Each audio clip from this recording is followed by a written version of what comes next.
Tonight we begin in Strasbourg, July 1518. The air hung heavy with the scent of sweat and river water, the Rhine's sluggish current mirroring the unease that had settled over the city.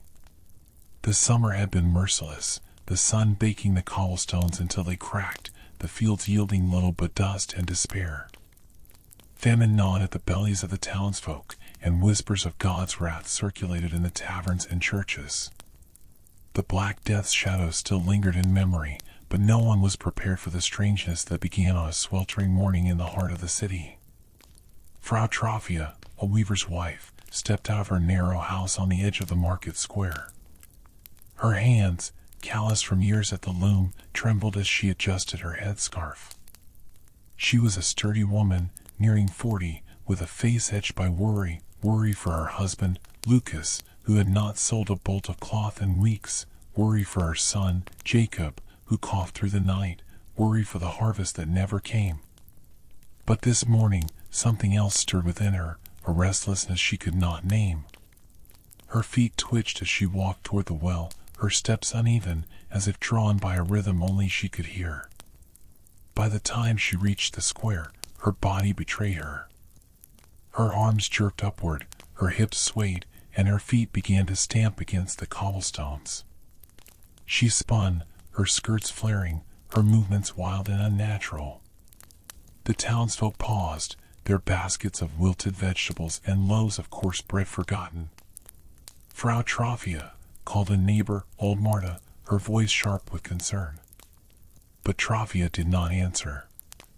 Her eyes were wide, her lips parted in a silent scream as her body danced to a tune no one else could hear. The crowd grew, their murmurs rising like a swarm of bees. Children pointed, merchants abandoned their stalls, and a priest crossed himself, muttering prayers to Saint Vitus. Trophia danced on, her movements growing more frenzied, her breath coming in gasps. Hours passed, and still she danced, her shoes wearing through, her feet leaving smears of blood on the stones. By dusk, she collapsed, her chest heaving, her body trembling but still twitching as if the rhythm refused to release her. Lucas, her husband, pushed through the crowd, his face pale. "Trophia," he cried, kneeling beside her. She clutched his hand, her voice a rasp. "I cannot stop," she whispered. "It pulls me." He carried her home, her limbs still jerking faintly, and the townsfolk dispersed, their whispers turning to fear. Was this madness? A demon's work? Or had God sent a new plague to punish them? The next morning, the square was quiet, but the unease lingered. Lucas sat by Trophia's bedside, her feverish body still twitching under the thin blanket. He had sent Jacob to fetch the physician, her Klein, a dour man with a bag of leeches and a penchant for quoting Galen. Klein examined Trophia, his brow furrowed. "Her humors are unbalanced," he declared. "Too much choler. We must bleed her." But as he reached for his lancet, Trophia's legs kicked out, sending the basin of water crashing to the floor. She rose, her eyes wild, and stumbled back to the square, dancing once more. By noon, others had joined her. A young baker's apprentice, Wilhelm, began to sway while kneading dough, his hands leaving floury streaks as he spun into the street. A widow, Agnes, who sold herbs in the market, dropped her basket and twirled, her gray hair unraveling. A child, no more than 10, hopped and leaped until he fell, sobbing, his small body exhausted but unable to rest. The crowd watched in horror as the dancers multiplied, their movements synchronized in a grotesque parody of a festival. The city council convened in the Rathaus, their voices sharp with panic. Herr Braun, the burgomaster, pounded his fist on the table. "This is no natural affliction. It is St. Vitus's curse, or worse, the work of witches." Father Dietrich, the cathedral's stern priest, nodded grimly. "We must pray and purge the sin from our city. The dancers must be isolated." But Herr Vogel, a merchant with ties to the Hanseatic League, argued for caution. If this is a plague, we cannot risk trade. The merchants are already fleeing Cologne. Meanwhile, in a small house on the city's edge, a healer named Margaret brewed a pot of herbs over a low fire. She was an outsider, her accent hinting at a childhood in the Black Forest, her knowledge of plants and stars setting her apart. The townsfolk whispered of her, some calling her wise, others a heretic. Margaret had seen strange ailments before, convulsions in children who ate moldy bread, fevers that made men see visions. She suspected the rye, tainted with a dark, finger-like growth she knew as ergot. It was a poison that could twist the mind, make limbs seize, and drive men to madness. But to prove it, she needed to see the dancers, and to reach them, she would have to defy the church's growing paranoia. In the square, the dancing grew worse. By the third day, dozens were afflicted, their bodies jerking in a macabre ballet. The council, desperate, ordered musicians to play, hoping music might soothe the dancers or exhaust the curse.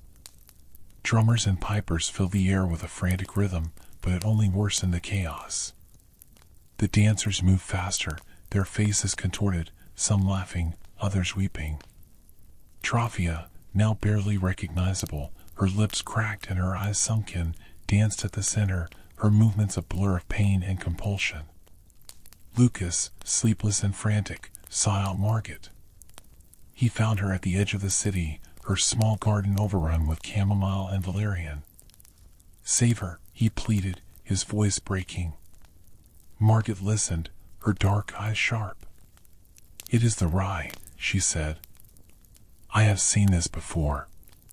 The grain is cursed, not by demons, but by nature's own malice."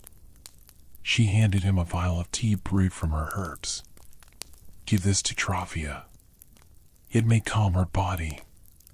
But we must burn the tainted grain before more fall." Lucas returned to the square, vial in hand, but the crowd had grown hostile. Father Dietrich stood on a platform, preaching of divine judgment. "These dancers are marked by sin," he thundered. "We must cast them out or face God's wrath."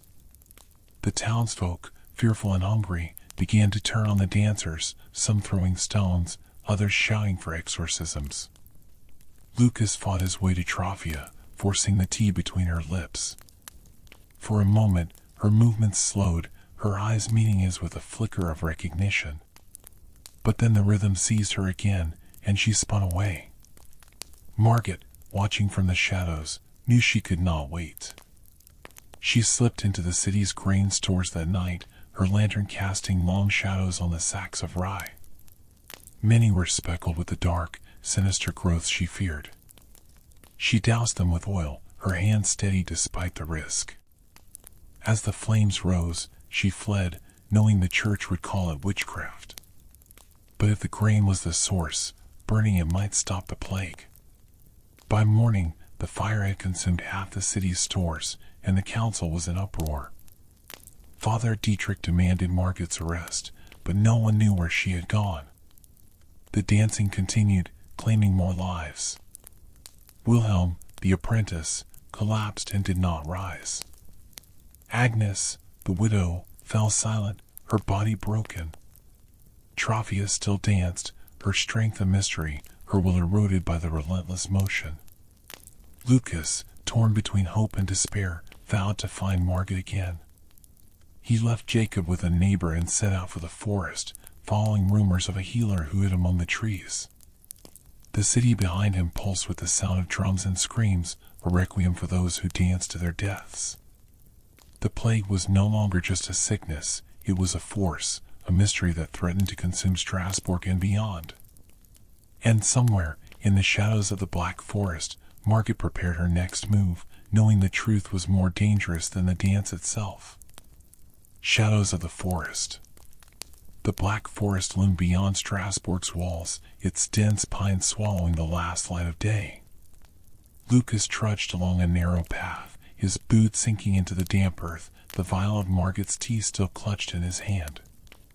The city's chaos faded behind him, the drums, the screams, the relentless stomping of dancers, but Trophia's face haunted him. Her eyes, once warm and steady, now held a wild, pleading terror as her body betrayed her, spinning to a rhythm that would not relent. He had left Jacob with Marta, the neighbor, promising to return with answers. But the forest felt like a world apart, its silence heavy with secrets. Lucas was no woodsman. A weaver by trade, he knew threads and looms, not the twisting trails of the Schwarzwald. Yet desperation drove him. Margit, the healer, was his only hope. The townsfolk whispered of her hiding in these woods, a woman who spoke to plants and stars, who knew remedies the church condemned. Lucas had seen the flicker of calm in Trofia's eyes after drinking Margit's tea, brief though it was. If anyone could stop this plague, it was her. The path grew darker, the air thick with the scent of pine and moss. He stumbled over roots, his lantern casting jittery shadows. A rustle in the underbrush made him freeze, his heart pounding. "Margit," he called, his voice thin against the forest's weight. No answer came, only the distant hoot of an owl. He pressed on, clutching the vial like a talisman, until he spotted a faint glow through the trees, a fire, small but steady, flickering in a clearing. Margit sat by the flames, her dark hair loose, her hands sorting herbs on a rough cloth. She looked up as Lucas approached, her eyes sharp despite the dim light. "You should not be here," she said, her voice low, accented with the cadence of the southern forests. "The church hunts me now." Lucas held up the vial. This helped her, for a moment. "Trofia, my wife," she slowed, "she saw me. But it didn't last. Please, you must know more." His words tumbled out, raw with fear. Margit's gaze softened, but her hands kept working, crushing dried leaves into a mortar. "The rye is poisoned," she said. "Ergot, a fungus. It grows in damp years, on grain left too long in the fields. It twists the mind, makes the body dance. I burned what I could, but the city's stores are vast, and the church calls me a witch for it." Lucas sank to his knees, the weight of her words pressing against him. "Then burn it all," he said. "Save her. Save them." "It's not so simple," Margit replied. "The council guards the grain now, fearing famine more than plague. And the dancers, some are too far gone. The poison lingers in their blood." She paused, her eyes searching his. "But there is a root, Moon's Ease, that grows deep in these woods. With it, I can make a stronger remedy. Help me find it, and I'll try to save your wife." Lucas nodded, though doubt gnawed at him. He was no healer, no hero. But for Trofia, he would dig through the earth itself. In Strasbourg, the square had become a battlefield of despair. The dancers, now numbering over 100, filled the cobblestones with their ceaseless motion. Some had collapsed, their bodies broken, while others danced on, their faces masks of agony. Trofia was among them, her movements slower but unrelenting, her skirts torn, her feet raw. The musicians, ordered by the council, played on, their drums and pipes a mocking counterpoint to the dancers' groans.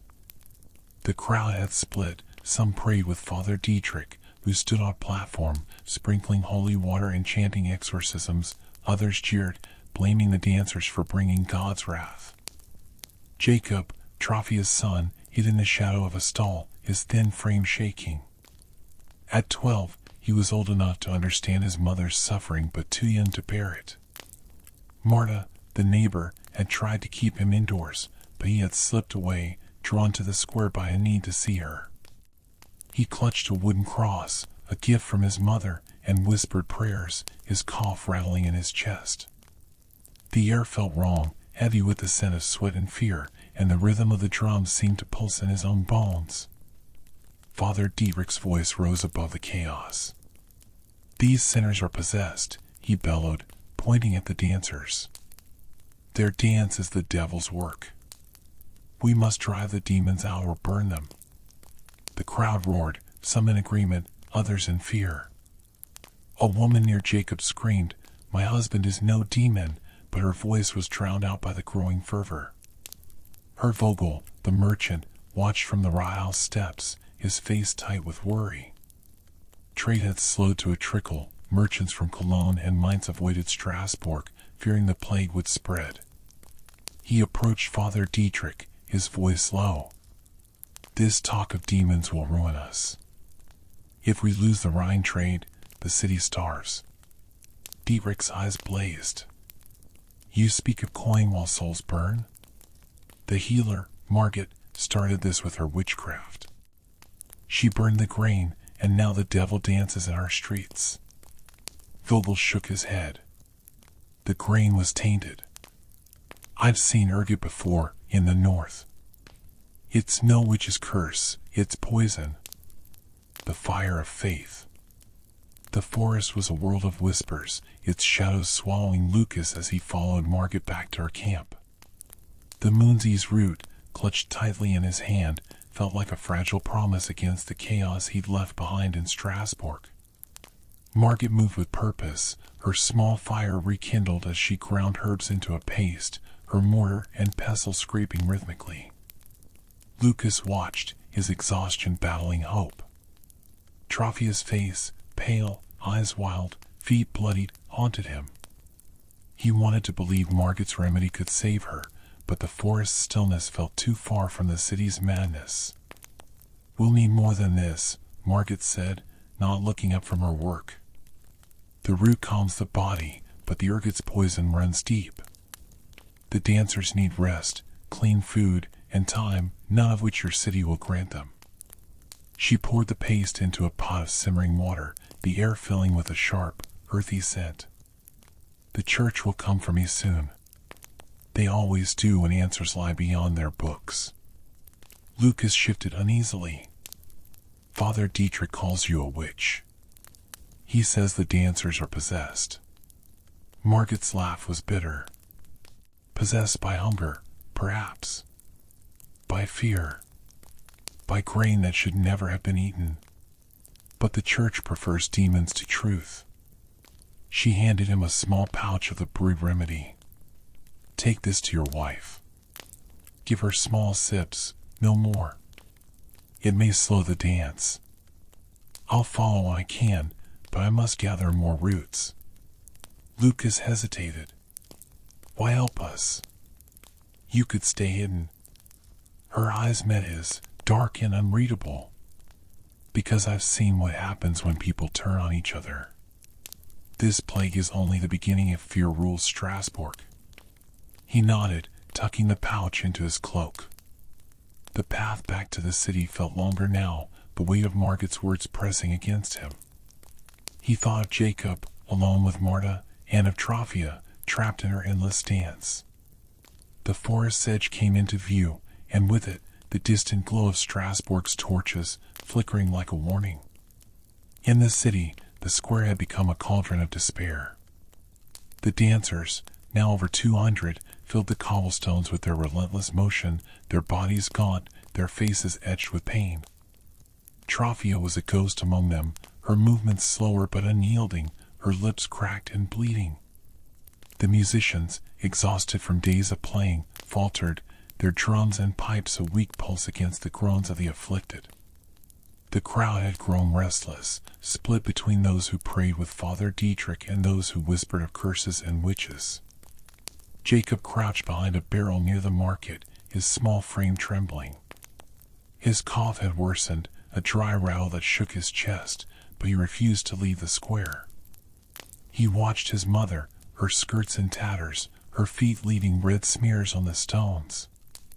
He clutched the wooden cross, its edges worn from his grip, and prayed for her to stop, to see him, to come home. But the rhythm held her, and the crowd's anger grew louder. Father Dietrich stood on a makeshift platform, his black robe stark against the dawn's light. "The devil walks among us," he thundered, his voice carrying over the square. "These dancers are his puppets, and the witch Margit is his servant. She burned our grain, bringing famine and curse." The crowd roared, some clutching rosaries, others brandishing makeshift weapons, pitchforks, kitchen knives, anything to fight the unseen enemy. A woman screamed, "Burn the dancers! Cleanse the city!" and others took up the cry. Herr Vogel, the merchant, stood at the edge of the square, his face drawn. He had sent men to search for Margit, hoping her knowledge could end this madness before trade collapsed entirely. The Hanseatic League had already diverted ships from Strasbourg's docks, and whispers of the plague reached as far as Basel. He approached Father Dietrich, his voice low but firm. "This talk of witches will destroy us. The grain is tainted, Ergot, as I told you.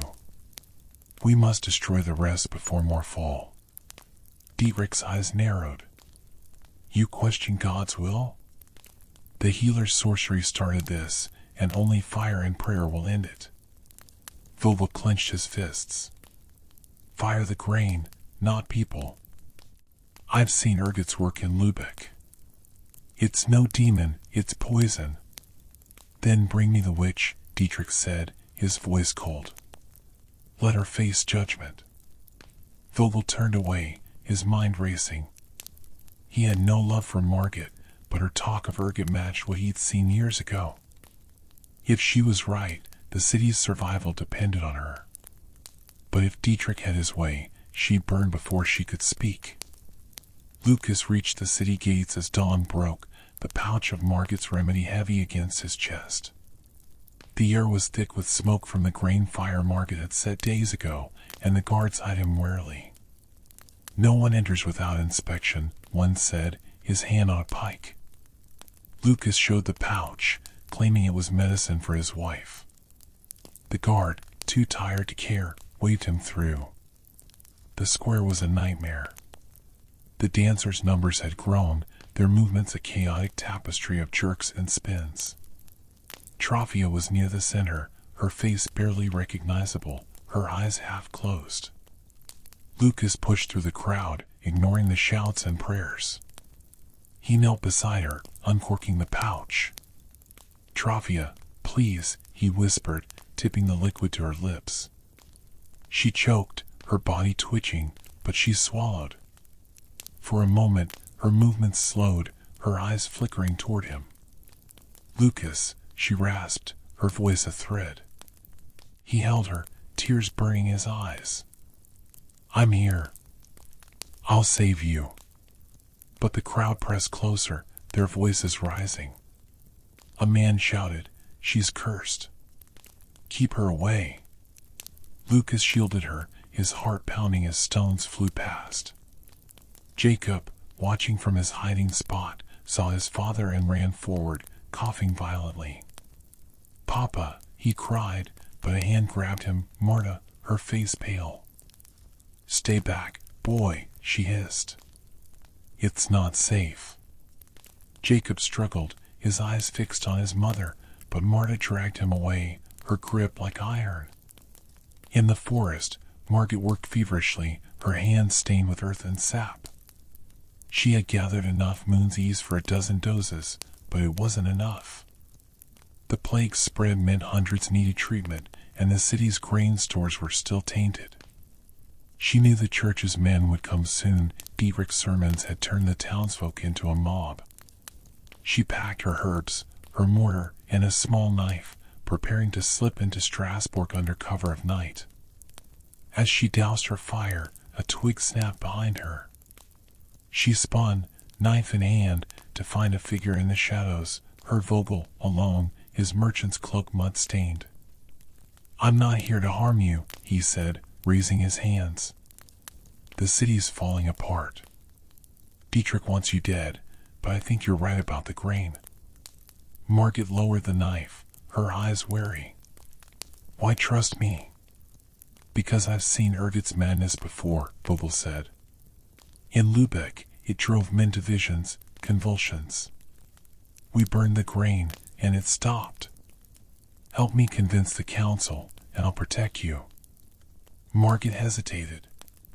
Protection from a merchant meant little against a mob, but she had no choice. "I need access to the dancers," she said. and the grain stores. If we don't act, this plague will spread beyond Strasbourg. Vogel nodded. Come with me. But stay hidden. Dietrich's men are already searching. In the square, Lucas held Trophia as her body trembled, the remedy slowing but not stopping her dance. The crowd's anger grew, fueled by Dietrich's words. A torch flickered nearby, and Lucas realized with horror that some were preparing to act on the priest's call to burn. He looked for Jacob, but the boy was gone, lost in the chaos. Fear gripped him, not just for Trophia, but for his son, for the city, for the madness that seemed to have no end. As the sun climbed, the drums faltered, and a new sound rose, a chant, low and menacing, from the crowd. Burn the witch. Burn the dancers. Lucas clutched Trophia tighter, his eyes scanning for a way out. But the square was a trap, and the rhythm of the plague pulsed on, claiming more with every beat. The edge of the flame. The Strasbourg square was a furnace of fear and motion, the air thick with the stench of sweat, blood, and burning torches. Lucas held Trophia close, her trembling body barely supported by his arms as the crowd's chants grew louder. Burn the witch. Burn the dancers.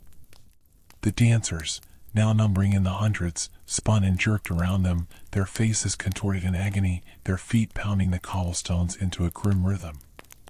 Trophia's breaths were shallow, her eyes half closed, but the faint slowing of her movements from Margaret's remedy gave Lucas a sliver of hope. He scanned the crowd for Jacob, his heart twisting at the thought of his son lost in this madness.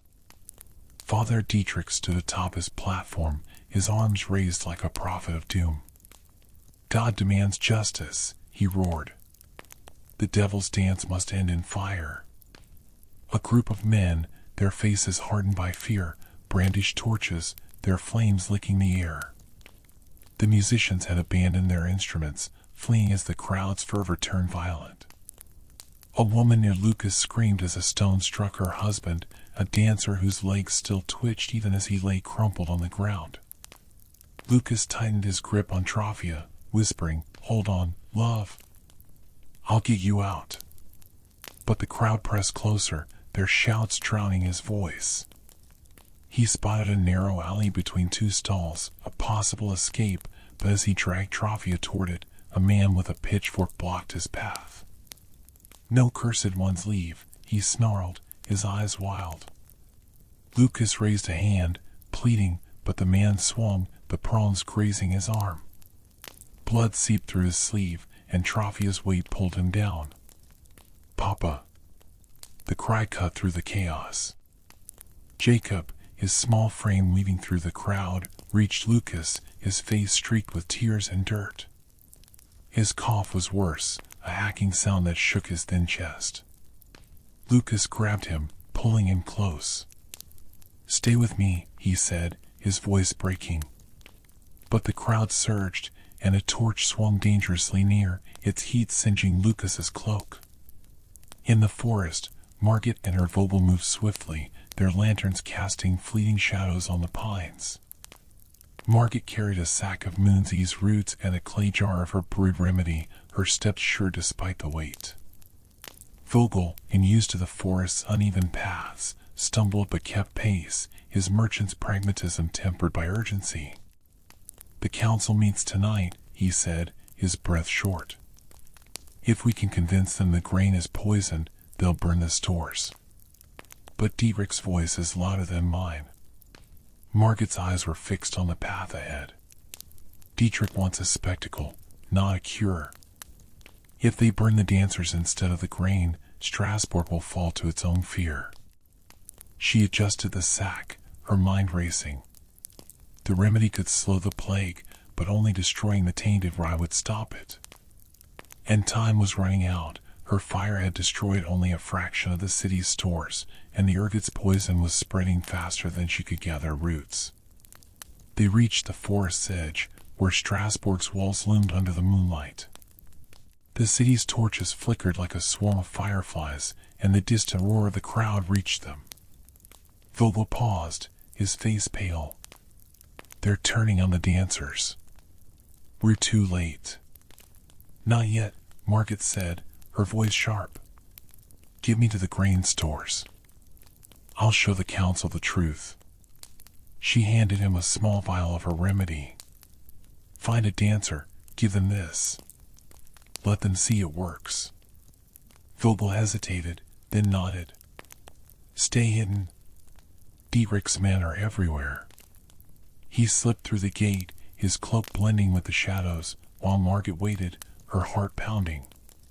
She knew the risk. Capture meant a trial, and a trial meant the stake. But the dancers' faces, twisted in pain, drove her forward. In the square, Lucas struggled to shield Trophia and Jacob as the crowd closed in. A torch swung too close, and he smelled burning cloth. He pushed Jacob behind him, his eyes darting for a way out. The alley was still there, but the crowd blocked it, their faces a blur of rage and fear. He saw her Braun, the burgomaster, standing near the Rathaus, his expression torn between authority and panic. Lucas shouted, Her Braun! Help us! Braun's eyes met his, but before he could act, Father Dietrich's voice boomed again. The witch's curse spreads. We must cleanse the city now. The crowd roared, and a group of men seized a dancer, a young girl, no older than Jacob, dragging her toward a pile of wood hastily gathered at the square's edge. Lucas's stomach churned as he realized their intent. He turned to Jacob, his voice urgent. Run to Marta's. Now. Jacob shook his head, tears streaming, but Lucas pushed him. Go. The boy stumbled back, coughing, and disappeared into the crowd. Lucas lifted Trophia, her body limp but still twitching, and staggered toward the alley. A woman grabbed his arm, screaming, She's one of them, but he shook her off, his strength born of desperation. At the alley's mouth, he collapsed, Trophia in his arms. Her breathing was ragged, her skin clammy.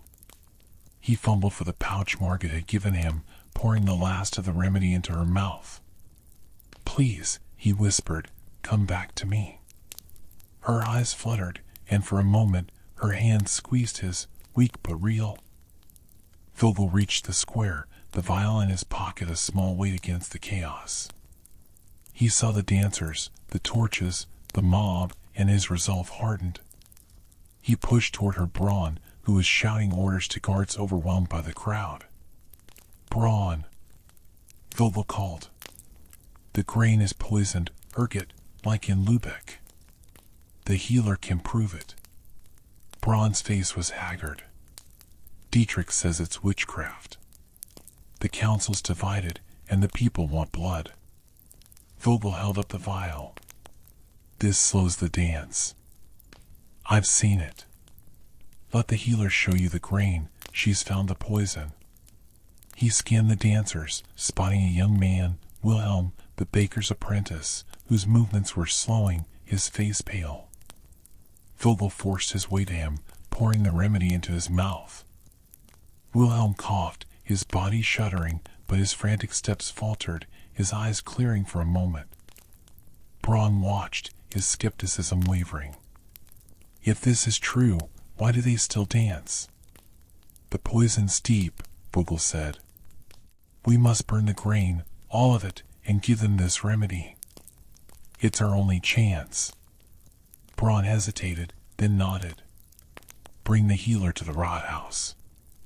But if she's wrong, she'll face Dietrich's justice.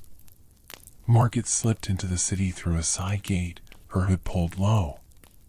The grain stores were near the docks, guarded but poorly so, the men distracted by the chaos in the square. She crept along the shadows, her sack of roots heavy on her shoulder. The storehouse loomed ahead, its wooden walls weathered, its air thick with the musty scent of rye. She slipped inside, her lantern revealing sacks speckled with the dark, finger-like growths of ergot. She worked quickly, piling the tainted sacks in the center. She had no oil this time, but a flint and tinder would do. As she struck a spark, a voice hissed behind her. Witch! A guard, young and terrified, lunged with a dagger. Margaret dodged, her knife flashing, cutting his arm. He stumbled back, shouting, and she knew more would come. She struck the flint again, the spark catching on a dry sack. Flames leapt up, and she ran, the fire spreading behind her. Outside, guards were gathering, their shouts echoing. Margaret fled toward the square, knowing Vogel was her only ally. The city was a tinderbox, and she had lit the match. In the square, Lucas held Trofia as the crowd's frenzy peaked. The girl they dragged to the woodpile screamed, her dance slowing as exhaustion took her. A torch fell, and the wood caught fire. Lucas's heart stopped. Trofia was too weak to run. But then a shout rose from the docks. Fire! The grain stores. The crowd turned, some running toward the new blaze, others frozen in confusion. Vogel appeared, pulling Lucas to his feet. "The healer's done it again," he said, his voice grim. "The grain burns. Come, we must get to the rot house." He helped Lucas lift Trofia, her body lighter than it should have been. They stumbled through the chaos, the square a blur of fire and screams. Jacob, hiding near Marta's house, saw the flames in the distance. His cough was relentless, but he ran toward the square, the wooden cross clutched tight. He had to find his parents, no matter the cost. Chains of fear. The flames from the grain stores lit the Strasbourg sky, casting an orange glow over the city as shouts of alarm mingled with the relentless stomping of the dancers. Margaret ran through the narrow streets, her hood slipping as she dodged guards and panicked townsfolk. The fire she had set was spreading faster than she planned, licking at the wooden beams of the storehouse and threatening nearby buildings. Her sack of moonsee's roots bounced against her back, the clay jar of remedy tucked under her arm. She had to reach the square, find Vogel, and prove the ergot's poison before the church branded her a witch for good. But the guards were closing in. A shout rang out, "There she is!" And Margaret ducked into an alley, her breath ragged. The city was a maze, but she knew its shadows better than most. She slipped behind a stack of barrels, her heart pounding as boots thundered past. She clutched the jar, its contents the only hope for the dancers. If she could get to the rot house, to Vogel, she might sway the council. But the mob's cries echoed from the square, and she knew time was running out. In the square, Lucas struggled to keep Trofia upright, her body trembling from the effects of Margaret's remedy. The liquid had slowed her dance, her movements less frantic, but her strength was fading. Her eyes, once bright with determination, were dull, her lips moving in silent pleas. Lucas's arm ached from holding her, his own wound from the pitchfork throbbing, but he refused to let go. The crowd around them was a storm of rage and fear, their chants of "Burn the Witch," now mixed with shouts about the fire at the docks. Her Vogel pushed through the chaos, his face grim as he reached Lucas. "The healer set another fire," he said, his voice low. "The council's meeting now, but Dietrich's men are hunting her. We need to get your wife to safety." Lucas nodded, his throat tight. "Where's Jacob?" he asked, his eyes scanning the crowd. His son had vanished, and the thought of him lost in this madness twisted his gut. Vogel pointed toward the rot house. "Come with me. The guards will protect you there. We'll find your boy." He helped Lucas lift Trofia, her weight feather-light but unwieldy as her legs still twitched. They moved toward the rot house, dodging a man swinging a torch and a woman screaming about demons. The square was a battlefield, the dancers caught in a deadly dance, the mob a tide ready to drown them all. Jacob crouched near Marta's house, his cough tearing at his chest. The wooden cross in his hand was slick with sweat, his eyes fixed on the distant flames. He had seen his father and mother in the square, but Marta's grip had kept him from reaching them. Now, alone, he felt the pull of the chaos, the need to do something. His mother's face, pale and twisted, haunted him. He remembered her stories of Saint Vitus, the saint who protected dancers, and wondered if this was his curse. But Margaret's words, overheard when she spoke to his father, lingered, poisoned grain, not saints or demons. He slipped from his hiding spot, his small frame weaving through the crowd. The square was too dangerous, but he knew another way to the Rathaus, through the back streets where the merchants stored their goods. His cough slowed him, but he pressed on, clutching the cross like a shield. As he rounded a corner, he saw a figure running, Margaret, her hood down, her face lit by the glow of the fire. Behind her, guards shouted, their pikes gleaming. Jacob froze, then acted on instinct. This way, he hissed, waving her toward a narrow gap between two houses. Margaret's eyes met his, and she veered toward him, her breath coming in gasps. They ducked into the gap, the guards' shouts fading as they passed. "You're Lucas's boy," she said, recognizing him. "Why are you here?" "To save my mother," Jacob said, his voice trembling but firm. "Your medicine helped her. I heard you talk about the grain." Margaret's expression softened, but her urgency remained. "You're brave, but this is no place for you. Get to the Rathaus, find Herr Vogel. Tell him I'm coming." Jacob nodded, but before he could move, a guard's shout rang out. "There!" A pike thrust into the gap, and Margaret pushed Jacob behind her, her knife flashing. The guard yelped, clutching his hand, but more were coming. Margaret grabbed Jacob's arm. "Run," she said, pulling him toward the street. They burst into the open, only to be surrounded. For guards, their faces grim, closed in, their pikes lowered. Margaret dropped her knife, raising her hands. "I'm no witch," she said. "The grain is poisoned. Let me prove it." The lead guard, a burly man with a scar across his cheek, sneered. "Father Dietrich will decide that." He seized her arms, binding them with rope, and kicked her sack of roots aside. Jacob lunged forward, shouting, "She's helping us," but a guard pushed him back, sending him sprawling. Margaret's eyes met his as she was dragged away. "Find Vogel," she mouthed, before disappearing into the crowd.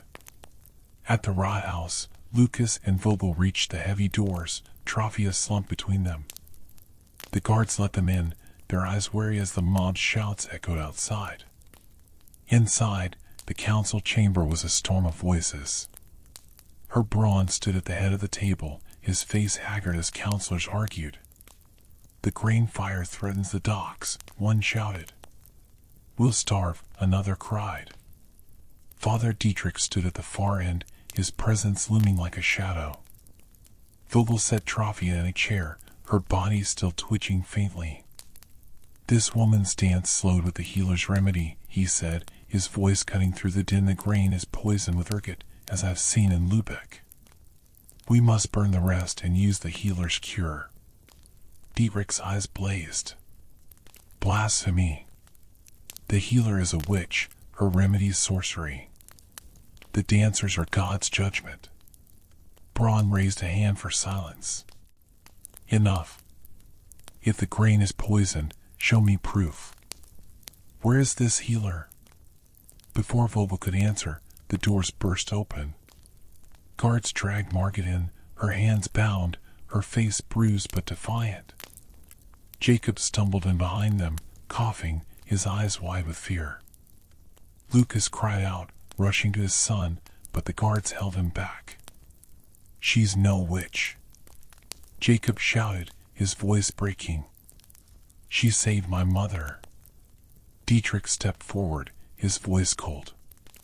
"This boy is bewitched, like his mother. The healer will face trial, and the dancers will be cleansed." He turned to Braun. "Order the pyres built. God demands it." Braun hesitated, his eyes flicking to Margaret. "Speak, woman.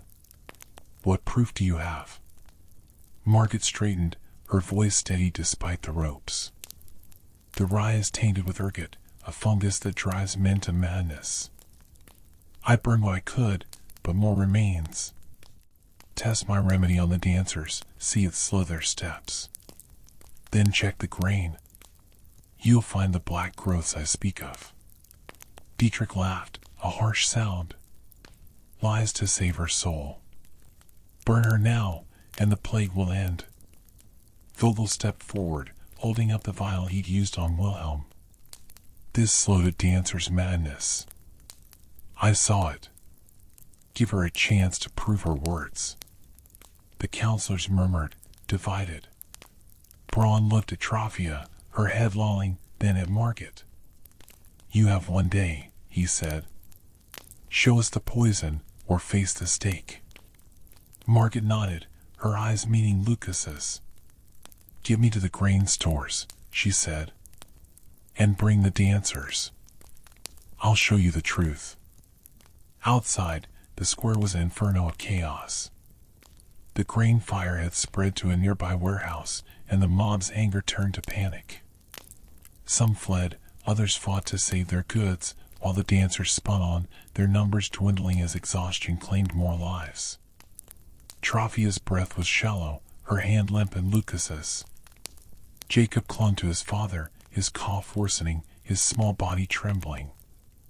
As Margit was led out under guard, the crowd surged, shouting for her blood. A stone struck her shoulder, but she kept her head high. Lucas followed, carrying Trophia, Vogel at his side. Jacob trailed behind, clutching his cross, his eyes fixed on Margit.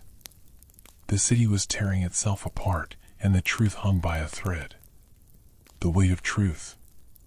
The Strasbourg docks were a chaos of fire and smoke, the grain stores blazed, casting an eerie glow over the Rhine. Margit, her hands bound, was marched through the streets by guards, their pikes glinting in the firelight. The mob followed, their shouts a mix of fear and fury, demanding her death as the witch who brought the dancing curse.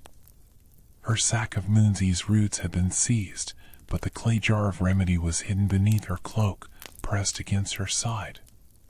She kept her eyes forward, ignoring the stones that grazed her arms, her mind fixed on the Rathaus and the slim chance her brawn had given her to prove the truth. Lucas followed, carrying Trophia, whose frail body trembled with faint twitches. The remedy had slowed her dance, but her strength was fading, her breath shallow gasps. Jacob trailed close, his cough a constant rattle, his small hand clutching the wooden cross his mother had given him. Herr Vogel walked beside them, his merchant's cloak torn, his face set with determination. The crowd's anger pressed against them like a living thing, but Vogel's presence and the guards' pikes kept them at bay, for now. At the Rathaus, the council chamber was a storm of voices. Herr Braun stood at the head, his authority strained as counselors shouted over each other. Father Dietrich loomed at the far end, his black robe stark against the flickering torchlight, his eyes burning with zeal. This which has brought God's wrath, he declared, pointing at Margit as the guards shoved her forward. Her fires starve us, her potions curse us. Burn her, and the plague will end. Margit stood tall, her voice cutting through the din. The plague is no curse. It's poison, ergot in the rye. I can show you the tainted grain and prove my remedy works. Let me try, or more will die. Braun's eyes narrowed. You have 1 chance, healer. Show us this poison, or face the stake. Dietrich scoffed, but Vogel stepped forward, holding up the vial he'd used on Wilhelm. Her remedy slowed a dancer's madness. I saw it. Check the grain stores that haven't burned. You'll find the black growth she speaks of. The counselors murmured, some skeptical, others fearful. Braun nodded to the guards. Take her to the remaining stores. Bring the dancers. We'll see the truth. The procession to the grain stores was a grim parade. Margit, still bound, walked at the center, flanked by guards. Lucas carried Trophia, her weight a painful reminder of her fading life. Jacob stayed close, his eyes darting between his mother and Margaret, his cough worsening in the smoky air. Vogel led the way, his voice low as he spoke to Braun. "If she's right, we can save the city. If not, Dietrich will have his way, and we'll all pay the price." The remaining grain stores, near the docks but untouched by the fire, were heavily guarded. The air inside was thick with the musty scent of rye, and Margaret's heart sank as she saw the sacks, hundreds, stacked high, more than she feared. The guards unbound her hands at Braun's command, and she knelt, pulling a sack open. Dark, finger-like growth speckled the grain, unmistakable to her trained eye. "Here," she said, holding up a handful. "Ergot. It poisons the blood, twists the mind. This is your plague." Braun took the grain, his face grim as he examined the black clumps. The counselors crowded around, some recoiling, others whispering prayers. Dietrich pushed forward, his voice sharp. "A trick. She planted this to save herself." Margaret met his eyes, unflinching. "Test my remedy. Give it to the dancers. You'll see." She pulled the clay jar from her cloak, handing it to Vogel. "Start with her," she said, nodding toward Trophia. Lucas knelt, pouring a small amount into Trophia's mouth. She choked, her body shuddering, but her twitching slowed further, her eyes fluttering open. "Lucas," she whispered, her voice a thread. The counselors watched, their skepticism wavering. Braun nodded to Vogel. "Give it to others." Vogel moved among the dancers brought to the storehouse, administering the remedy. Wilhelm, the baker's apprentice, drank and staggered, his frantic steps faltering. A woman, her face gaunt, collapsed into a trembling heap, her dance broken. The crowd outside, watching through the open doors, grew quieter, their shouts fading into murmurs. Dietrich's face darkened. "Sorcery," he hissed. "She bewitches them to sleep, not to heal." Braun turned to him, his patience thinning. "Enough, Father. If this saves lives, it's no sorcery. But we'll burn the tainted grain to be sure." Jacob, standing near the storehouse doors, felt the weight of the moment. His mother was alive, her dance slowing, but the crowd outside was still a threat, their torches flickering in the dawn light. His cough tore at him, and he clutched the cross, praying for strength. He saw Margaret, her face bruised but determined, and remembered her words about the grain.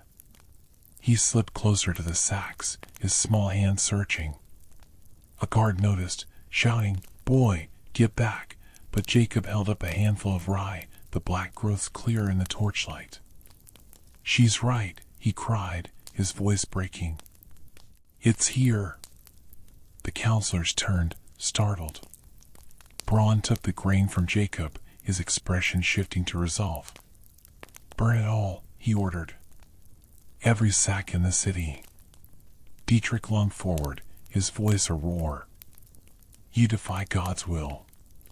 This is her trick."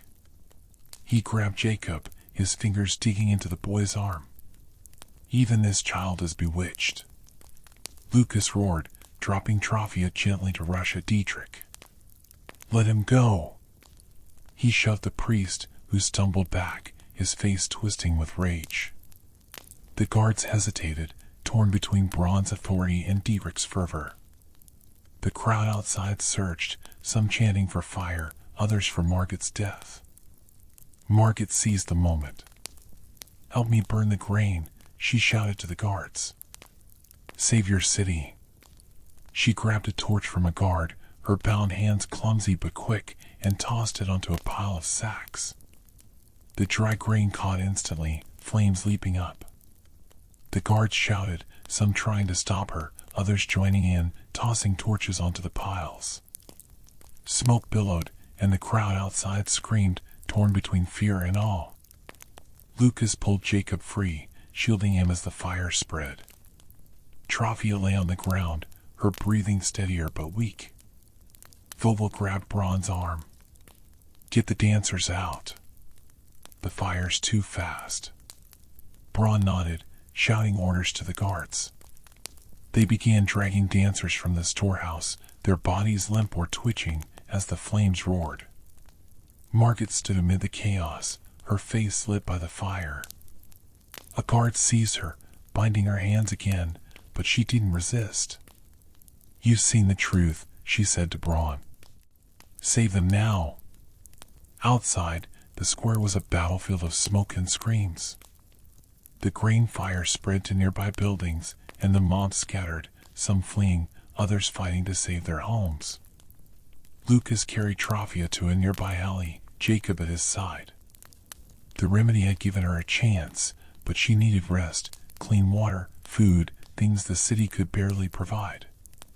Jacob's cough was relentless, and Lucas feared the boy was sickening beyond the plague's reach. Vogel emerged from the storehouse, coughing in the smoke, his face blackened. The grain's gone, he said. If Margaret's right, this may stop the plague. But Dietrich won't let her go. Lucas looked at Trofia, then at Jacob. She saved my wife.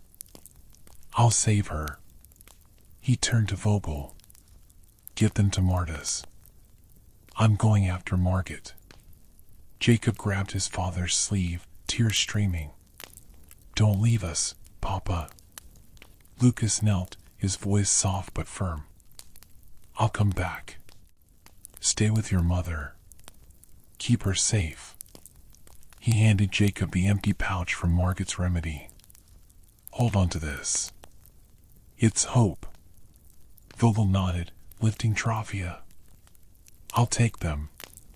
Find Margaret, but be careful. Dietrich's calling for a trial at dawn. As they parted, the city burned, the dancers faltered, and the truth hung fragile in the smoke-filled air. The shadow of the stake. The streets of Strasbourg were a labyrinth of smoke and screams as Lucas pushed through the chaos, his heart pounding with a single purpose: find Margaret.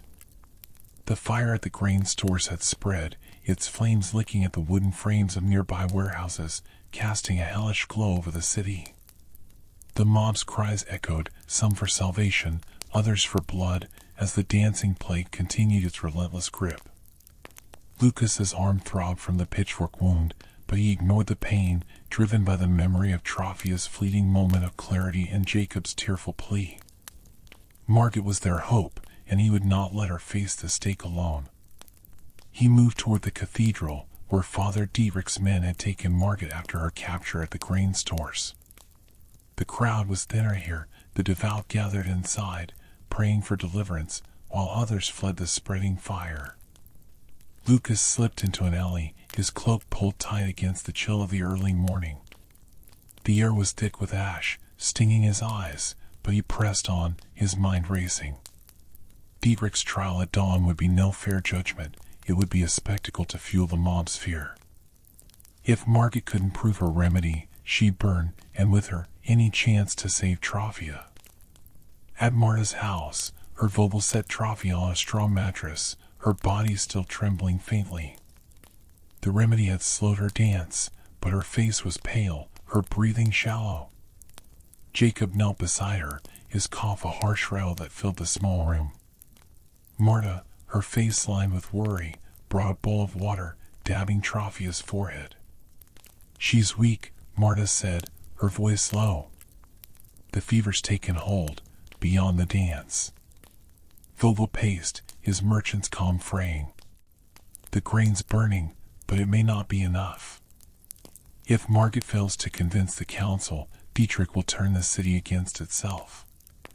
He looked at Jacob, his eyes softening. Boy, you were brave to help her. But you're sick. Stay here. Jacob shook his head, clutching the empty pouch from Margaret's remedy. I want to help. She saved Mama. His voice broke, and he coughed again, doubling over. Marta pulled him close, her hands trembling. You're staying, child. Your father will handle this. But Jacob's eyes were fixed on his mother, her hand limp in his. He remembered Margaret's words about the grain, the black growths he'd held up in the storehouse. He didn't understand poison or ergot, but he knew his mother was dying, and Margaret was the only one who could stop it. Slipping the wooden cross into his pocket, he waited for a chance to sneak away. At the cathedral, Margaret sat in a damp cell beneath the nave, her hands bound, her body bruised from the guards' rough handling. The air was heavy with the scent of mold and incense, and the distant chants of the faithful above echoed through the stone. Father Dietrich stood before her, his face a mask of righteous fury. "Confess your witchcraft," he said, his voice low and cold. "Name your accomplices, and God may it spare your soul." Margaret met his gaze, her voice steady. "I'm no witch. The rye is poisoned with ergot. Your dancers are victims, not sinners. Let me show the council the truth, and you'll see." Dietrich's lip curled. "You burned the city's grain, brought famine and chaos. Your lies won't save you." He turned to the guard. "Prepare the square for the trial. The witch burns at dawn." As he left, Margaret tested her bonds, her fingers probing the rough rope. The clay jar of remedy was gone, taken by the guards, but she had hidden a small vial in her sleeve before her capture. It was enough for one dose, maybe two, enough to prove her case if she could reach the dancers. She worked at the rope, her wrists raw, her mind racing. The council was her only hope, but Dietrich's influence was a tide she couldn't stem alone. Lucas reached the cathedral's side entrance, where two guards stood, their pikes crossed. He ducked into the shadows, his breath shallow. He had no plan, only desperation.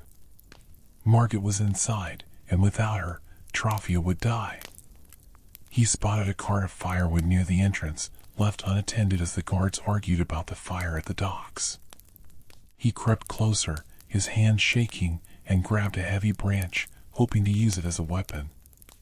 But before he could act, a small figure darted past, Jacob, his face pale, his cough echoing in the quiet. "Jacob!" Lucas hissed, grabbing his son's arm. "What are you doing here?"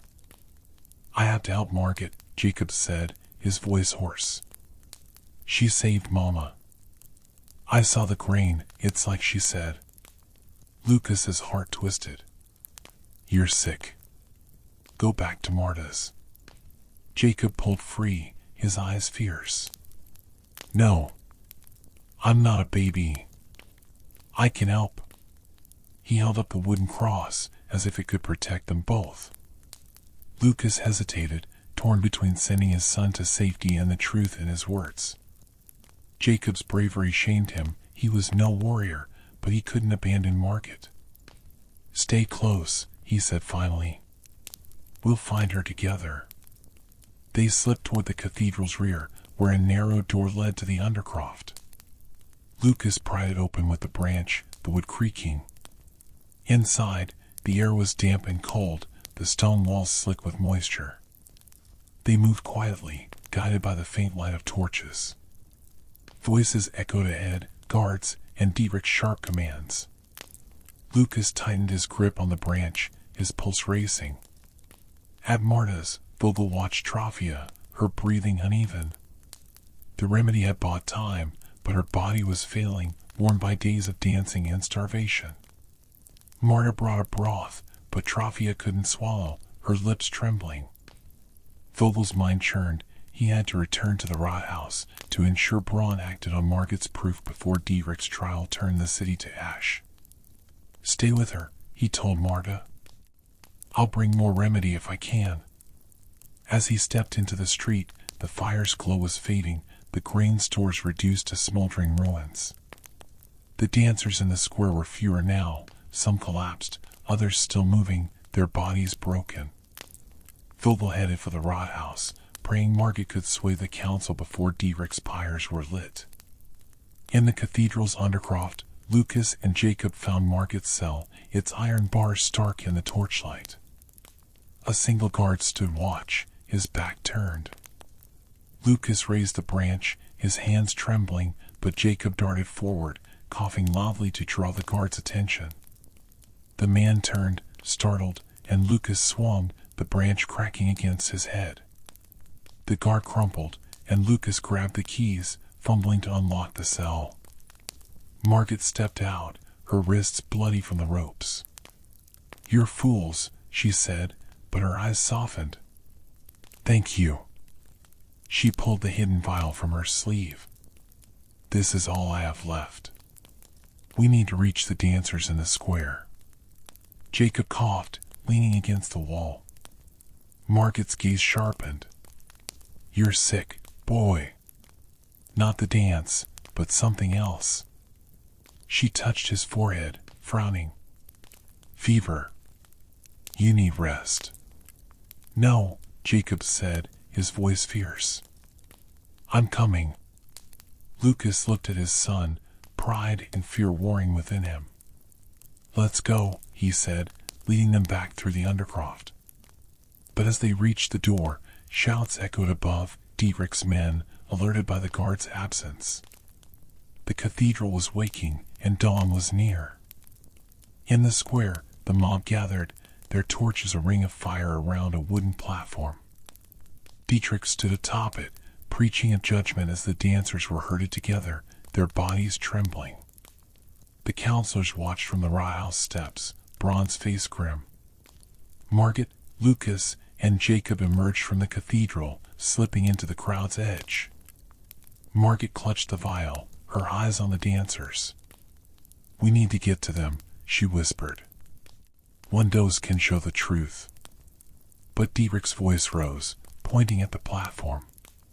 "The witch will burn, and with her, the curse." The crowd roared, and Lucas saw the pyre, its wood stacked high.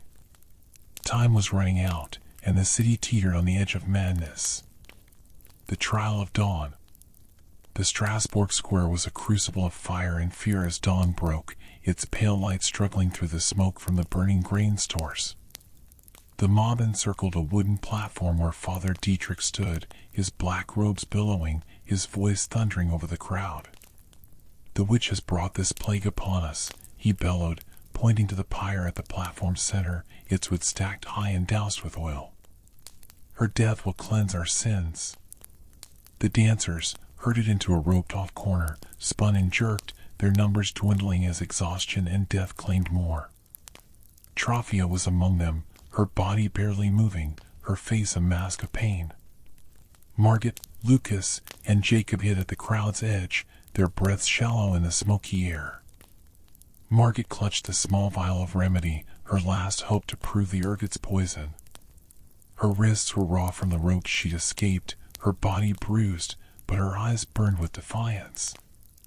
Lucas held Jacob close, his son's cough a constant reminder of his frailty.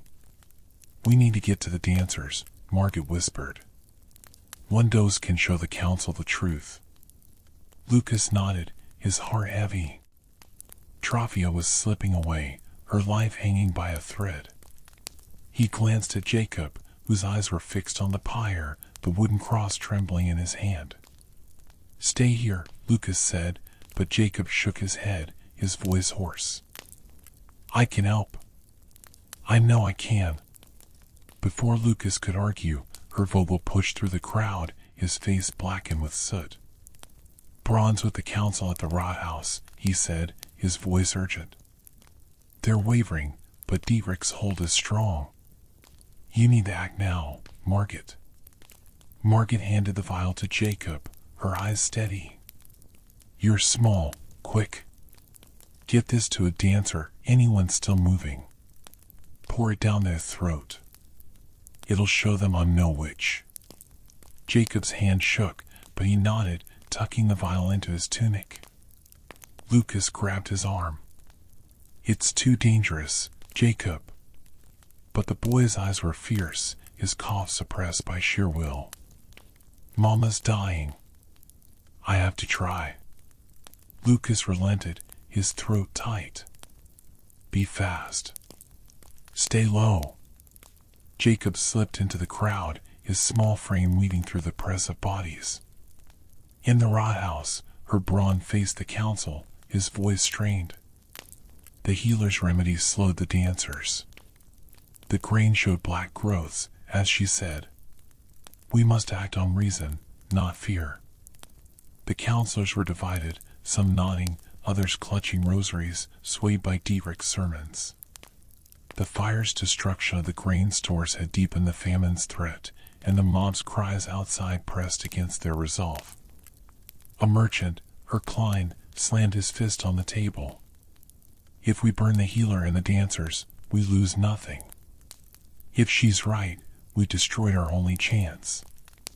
Another counselor, a priest named Father Anselm, spoke quietly. I've read of ergot in old texts. It poisons the mind, as she claims. Let her prove it, or we risk God's true judgment. Braun nodded, his decision made. Bring the healer to the square. Let her show us. Jacob moved like a shadow, his cough muffled as he ducked under arms and skirts. The dancers were roped off near the platform, guarded by men with pikes. He saw his mother, slumped against a post, her legs twitching faintly. His heart ached, but he focused on a young woman nearby, her dance slow but relentless, her eyes wide with terror. He crept closer, the vial cold against his chest. A guard turned, spotting him. Boy, get back. Jacob froze, then bolted, slipping under a rope. He reached the woman, uncorking the vial with trembling hands.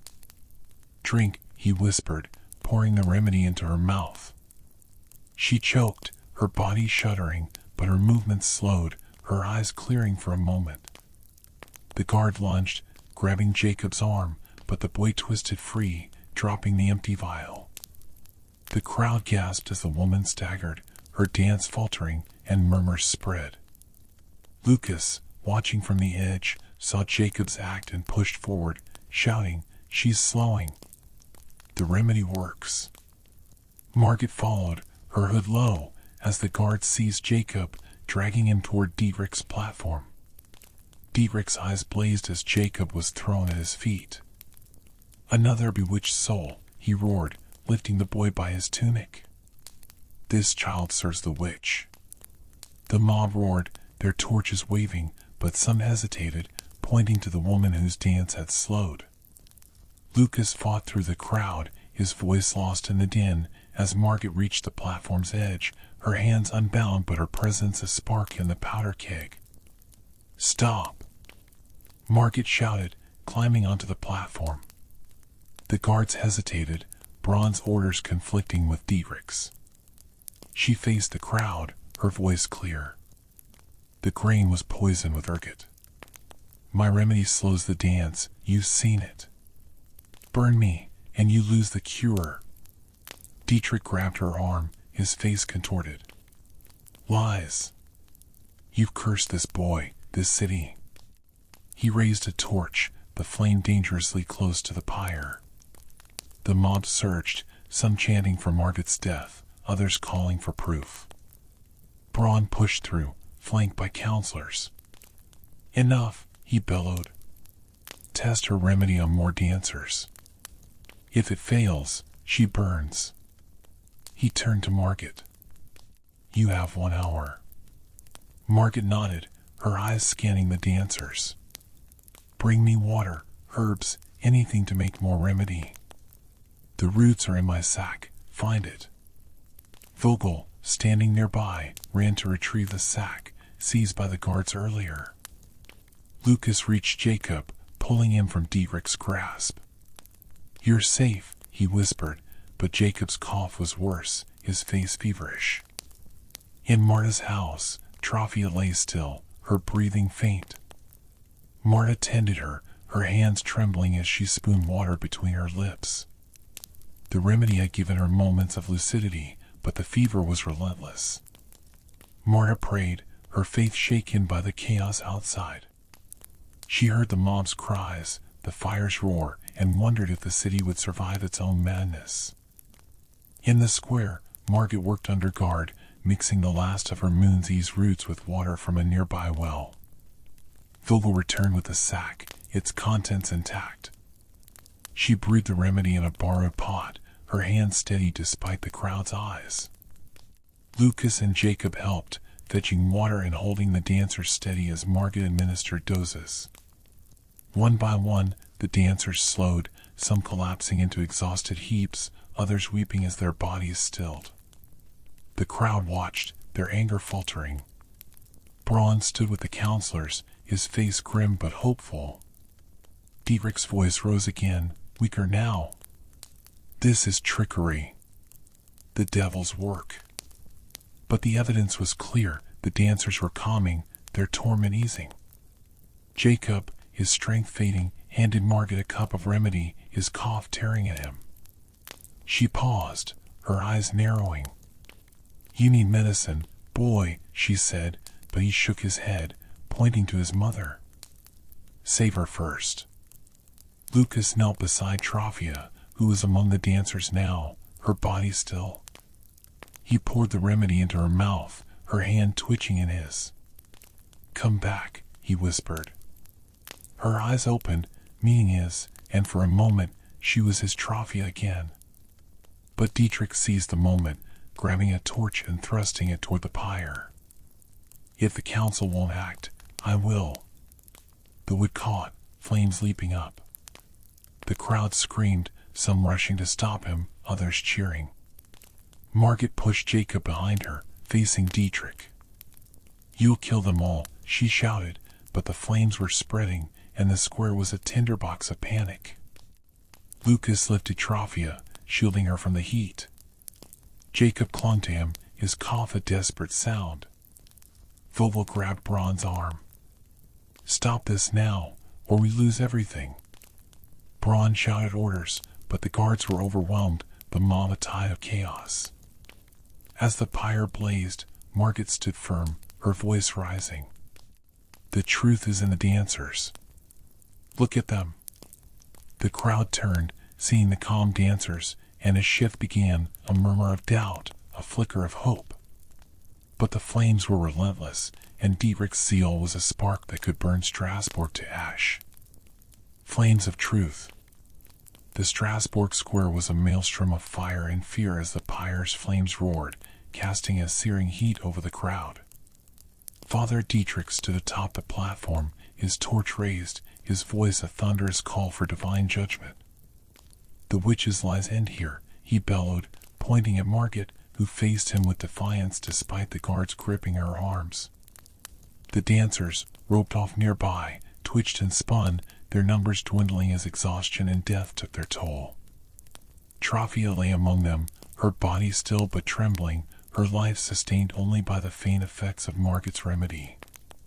Lucas held Jacob close, his son's cough a relentless rasp, as they stood at the crowd's edge, helpless against the tide of chaos.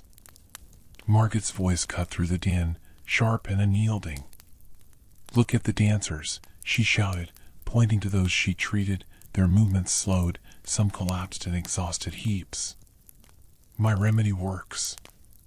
The grain was poisoned, ergot, not witchcraft. Burn me, and you doom them all." The crowd wavered, their chants faltering as they saw the calm dancers, but Dietrich's fervor held many in its grip. Her Braun, flanked by counselors on the Rathaus steps, raised his hands for silence. "Enough," he roared. "The healer's remedy has shown results. We'll test it further, but no one burns until we know the truth." His voice carried authority, but Dietrich's eyes blazed with defiance, and the mob's torches waved like a field of fire. Lucas clutched Jacob, his heart torn between protecting his son and saving Margaret. Trophia's shallow breaths haunted him, and he knew her time was running out. "Stay here," he whispered to Jacob, but the boy's eyes were fierce, his small hand gripping the wooden cross. "I can help, Papa," he said, his voice breaking through a cough. Lucas hesitated, then nodded, trusting his son's courage despite the fear gnawing at him. Jacob slipped through the crowd, his small frame weaving between shouting townsfolk and waving torches. The dancers were his goal, their roped-off area guarded but chaotic. He saw his mother, her face pale, her hand twitching faintly. The empty vial he used was gone, but Margaret's sack of roots, recovered by Vogel, lay near the platform, guarded loosely. Jacob darted forward, dodging a guard's glance, and grabbed a handful of Moonsey's roots, tucking them into his tunic. He didn't know how to make the remedy, but Margaret would. He had to get them to her. A shout stopped him, Dietrich, pointing from the platform. "The boy! He's bewitched, eating the witch." Guards lunged, but Jacob was quick, slipping under a rope and running toward Margaret. He thrust the roots into her hands, coughing violently. "Make more," he gasped. Margaret's eyes widened, but she nodded, her bound hands clumsy as she clutched the roots. The guard seized Jacob, dragging him back, but Margaret used the distraction. She broke free, her strength born of desperation, and ran to the dancers, the roots in her hands. "Water," she shouted to Vogel, who was pushing through the crowd with a bucket from the well. She knelt beside a dancer, a young man whose legs still jerked, and began crushing the roots into the water, her movements swift despite the chaos. Lucas fought his way to Jacob, shoving a guard aside. "Let him go," he roared, his voice raw. The guard hesitated, Braun's orders clashing with Dietrich's, and Lucas pulled Jacob free, his son's cough worsening. "You're safe," Lucas whispered, but Jacob's eyes were on Margaret, working frantically by the dancers. At Marta's house, Trofia's condition worsened. Her breathing was a faint rattle, her skin clammy. Marta, her hands trembling, spooned water between her lips, but it did little. "Hold on, girl," Marta whispered, her faith shaken by the city's descent into madness. She heard the mob's cries, the fire's roar, and prayed for Lucas and Jacob to return. In the square, Margaret administered the new remedy to the young man, his dance slowing as he drank. The crowd watched, their anger fracturing as more dancers calmed. Vogel shouted to Braun, "See! It works!" The grain was the curse. The counselors murmured, some nodding, others clutching rosaries, still torn by Dietrich's warnings. Dietrich, his face contorted, thrust his torch into the pyre again, the flames surging higher. "This is sorcery," he screamed. "The devil mimics healing to deceive us." He grabbed Margaret, pulling her toward the fire. The crowd gasped, some rushing to stop him, others cheering. Lucas, holding Jacob, lunged forward, but guards blocked him, their pikes raised. Braun's voice boomed. "Stop this madness." He pushed through, seizing Dietrich's arm. "You'll burn the city before you prove your point." The priest struggled, but Braun's guards surrounded him, their loyalty shifting as the dancer's recovery became undeniable. Margaret, freed from Dietrich's grasp, returned to the dancers, administering the last of the remedy.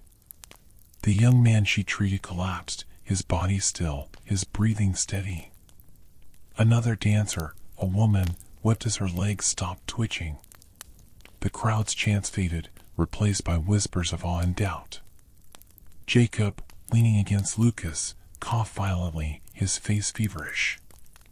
Margaret turned to him, her eyes narrowing. "He's not dancing, but he's sick," she said, touching his forehead. "Fever, maybe from the smoke, maybe something else." She handed Lucas a small dose of remedy. "Give him this. It may help." Lucas poured it into Jacob's mouth, his hand shaking. The boy swallowed, his cough easing slightly, but his eyes were heavy. "Mama," he whispered, looking toward Trofia. Lucas lifted him, carrying him to his mother, who lay among the calm dancers. He knelt, pouring the last drops of remedy into her mouth. Her eyes fluttered, her hands squeezing his faintly. "Trofia," he whispered, tears streaming. Vogel approached Braun, his voice urgent. "The grain's gone, but we can save the dancers. Let Margaret make more remedy." The city's trade depends on ending this now. Braun nodded, his face weary. Take her to the apothecary's shop. She'll have what she needs there. But Dietrich, restrained by guards, shouted, You defy God. This witch will damn us all. His words stirred the mob, and a group of zealots broke through, grabbing torches and rushing the dancers. Cleanse them, they cried, their flames dangerously close. Margaret stood between the dancers and the mob, her voice fierce. You've seen the truth. The poison's in the grain, not their souls. Some in the crowd hesitated, but others pressed forward, their fear outweighing reason. Lucas shielded Trophia and Jacob, his body a barrier against the mob. Vogel grabbed a pike from a fallen guard, standing with Margit. Braun shouted orders, but the square was a tinderbox, the pyre's flames spreading to nearby stalls. The city was on the edge of collapse, and the truth was a fragile spark in the chaos. Jacob, his strength fading, slipped from Lucas's arms, his cough a desperate sound. He crawled toward Margit, clutching the wooden cross. Help them, he whispered, his voice barely audible. Margit knelt, her hand steady despite the flames. You're a brave boy, she said, but her eyes were grim. The mob was closing in, and the remedy was running out. The square erupted as the zealots threw torches, igniting a cart near the dancers. Lucas pulled Trophia and Jacob back, the heat searing his skin. Margit stood firm, her voice rising over the chaos. Stop this, or you'll burn your own. The crowd wavered, some dropping their torches, others turning on the zealots, the city's soul tearing itself apart. Bronze guards pushed through, forming a line to protect the dancers. Vogel shouted to Margit, Go! Make more remedy. She nodded, grabbing her sack and running for the apothecary's shop, guards at her heels. Lucas followed, carrying Trophia, Jacob stumbling beside him. The square was a battlefield, but the dancers' slowing movements were a beacon of hope amidst the flames. The apothecary's haven. The Strasbourg square was a battlefield of smoke and screams, the pyre's flames casting a flickering glow over the chaos. Margit ran toward the apothecary's shop, her sack of moon's roots clutched tightly, two guards at her heels as her bronze orders held them to her side. The mob's cries echoed behind her, a mix of fury and confusion, as Father Dietrich's zealots clashed with those swayed by the dancers' slowing movements. Lucas followed, carrying Trophia, whose frail body trembled with faint twitches, her life sustained by the last drops of Margit's remedy. Jacob stumbled beside him, his cough a harsh rattle, his face feverish but determined, the wooden cross still gripped in his small hand. The apothecary's shop, tucked in a narrow street near the cathedral, was a small haven of order amidst the city's collapse. Its wooden door was scarred, its windows shuttered, but the scent of herbs and wax lingered as Margit pushed inside. The guards barred the door behind them, their faces grim as the mob's shouts grew closer. Lucas set Trophia on a bench, her breathing shallow, her eyes half open. Jacob knelt beside her, his cough worsening, his hand brushing her clammy forehead. Margit wasted no time, dumping her sack onto a workbench cluttered with vials and mortars. The apothecary, an old man named Herr Gruber, hovered nervously, his hands wringing. You bring trouble, he muttered, but Margit ignored him, her hands swift as she sorted the moon's roots. Water, now, she said, and Gruber scurried to fetch a bucket. She crushed the roots, mixing them with chamomile and valerian from the shop stores, her movements precise despite the chaos outside. Lucas watched, his heart torn between hope and fear. Will it be enough? He asked, his voice low. Trophia's hand twitched in his, a faint sign of life, but her fever was relentless. Margit glanced at him, her eyes steady. It'll save some, if we're quick. But the city's burning, and Dietrich's men won't stop. She turned to Jacob, who was coughing violently, his face pale. You, boy, rest. You're no use if you collapse. Jacob shook his head, his voice hoarse. I want to help Mama. He clutched the cross, his eyes fierce despite his weakness. Margaret softened, handing him a small vial of the new remedy. Give this to her. Small sips. She turned back to her work, her hands a blur as she brewed more, the shop filling with the sharp scent of herbs. Outside, her Vogel stood with her Braun on the Rathaus steps, their voices raised over the mob's clamor. The dancers, some calmed by Margaret's remedy, were being moved to a nearby church under guard, but the square was still a tinderbox. Dietrich's zealots, undeterred by the council's orders, waved torches, chanting for the witch's blood. The fire from the grain stores had spread to the docks, and the city's trade was crumbling as merchants fled. Vogel gripped Braun's arm. Margaret's remedy works, you saw it. Give her time to make more, and we can end this plague. But you must stop Dietrich now. Braun's face was haggard, his authority fraying. The council's divided. Half believe Dietrich's talk of demons. If the remedy fails, we're all lost. He turned to a guard. Find Dietrich. Bring him here. But Dietrich was already in the square, rallying his followers. The witch hides in the apothecary, he shouted, pointing to the shop's shuttered windows. Her potions are the devil's work. Burn her out. A group of zealots surged forward, their torches blazing, and the guards struggled to hold them back. Inside the shop, Margaret worked feverishly, her hands stained with sap and earth. She filled vials with the remedy, passing them to Gruber to seal. Lucas administered a dose to Trophia, her twitching slowing further, her eyes flickering with recognition. Lucas, she whispered, her voice a thread. He kissed her forehead, tears burning his eyes. Stay with me, he said, his voice breaking. Jacob, his own strength fading, helped Gruber carry vials to a table, his cough relentless. Margaret watched him, her concern deepening.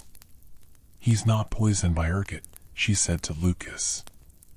It's a fever, maybe from the smoke or hunger. He needs rest, medicine, more than I can give here. Lucas's heart sank, but he nodded, his focus torn between his wife and son. What can I do? He asked, his voice desperate. Give these to the dancers, Margaret said, handing him a basket of vials. The church is close. If we can save enough, the council will have to listen. But before Lucas could move, the door shuddered, the mob's shouts growing louder. A torch crashed through a shutter, igniting a shelf of dried herbs. Gruber screamed, scrambling to douse the flames, but the fire spread, licking at the wooden beams. Margaret grabbed her sack, shoving the remaining roots into it. We have to go, she shouted, pulling Jacob toward the back door. Lucas lifted Trophia, her body limp, and followed, the basket of vials clutched under his arm. The guards, overwhelmed, fought to hold the door as the mob broke through, their torches a wave of destruction. Margaret pushed open the back door, leading them into a narrow alley. The air was thick with smoke, the city's fires spreading beyond the docks. At the Rathaus, Vogel and Braun watched the apothecary burn, their faces grim. She's lost, Braun said, his voice heavy. The city's tearing itself apart. Vogel shook his head. She's alive. I know her kind, survivors. We need to find her and get the remedy to the dancers. He turned to a guard. Take men to the church. Protect the dancers at all costs. As the guard ran off, Dietrich appeared, his robe singed, his eyes wild. You've let the witch escape, he roared at Braun. Her fire consumes us all. Braun's patience snapped. Your fire consumes us.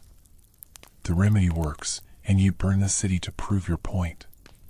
He ordered his guards to seize Dietrich, but the priest slipped into the crowd, his zealots shielding him.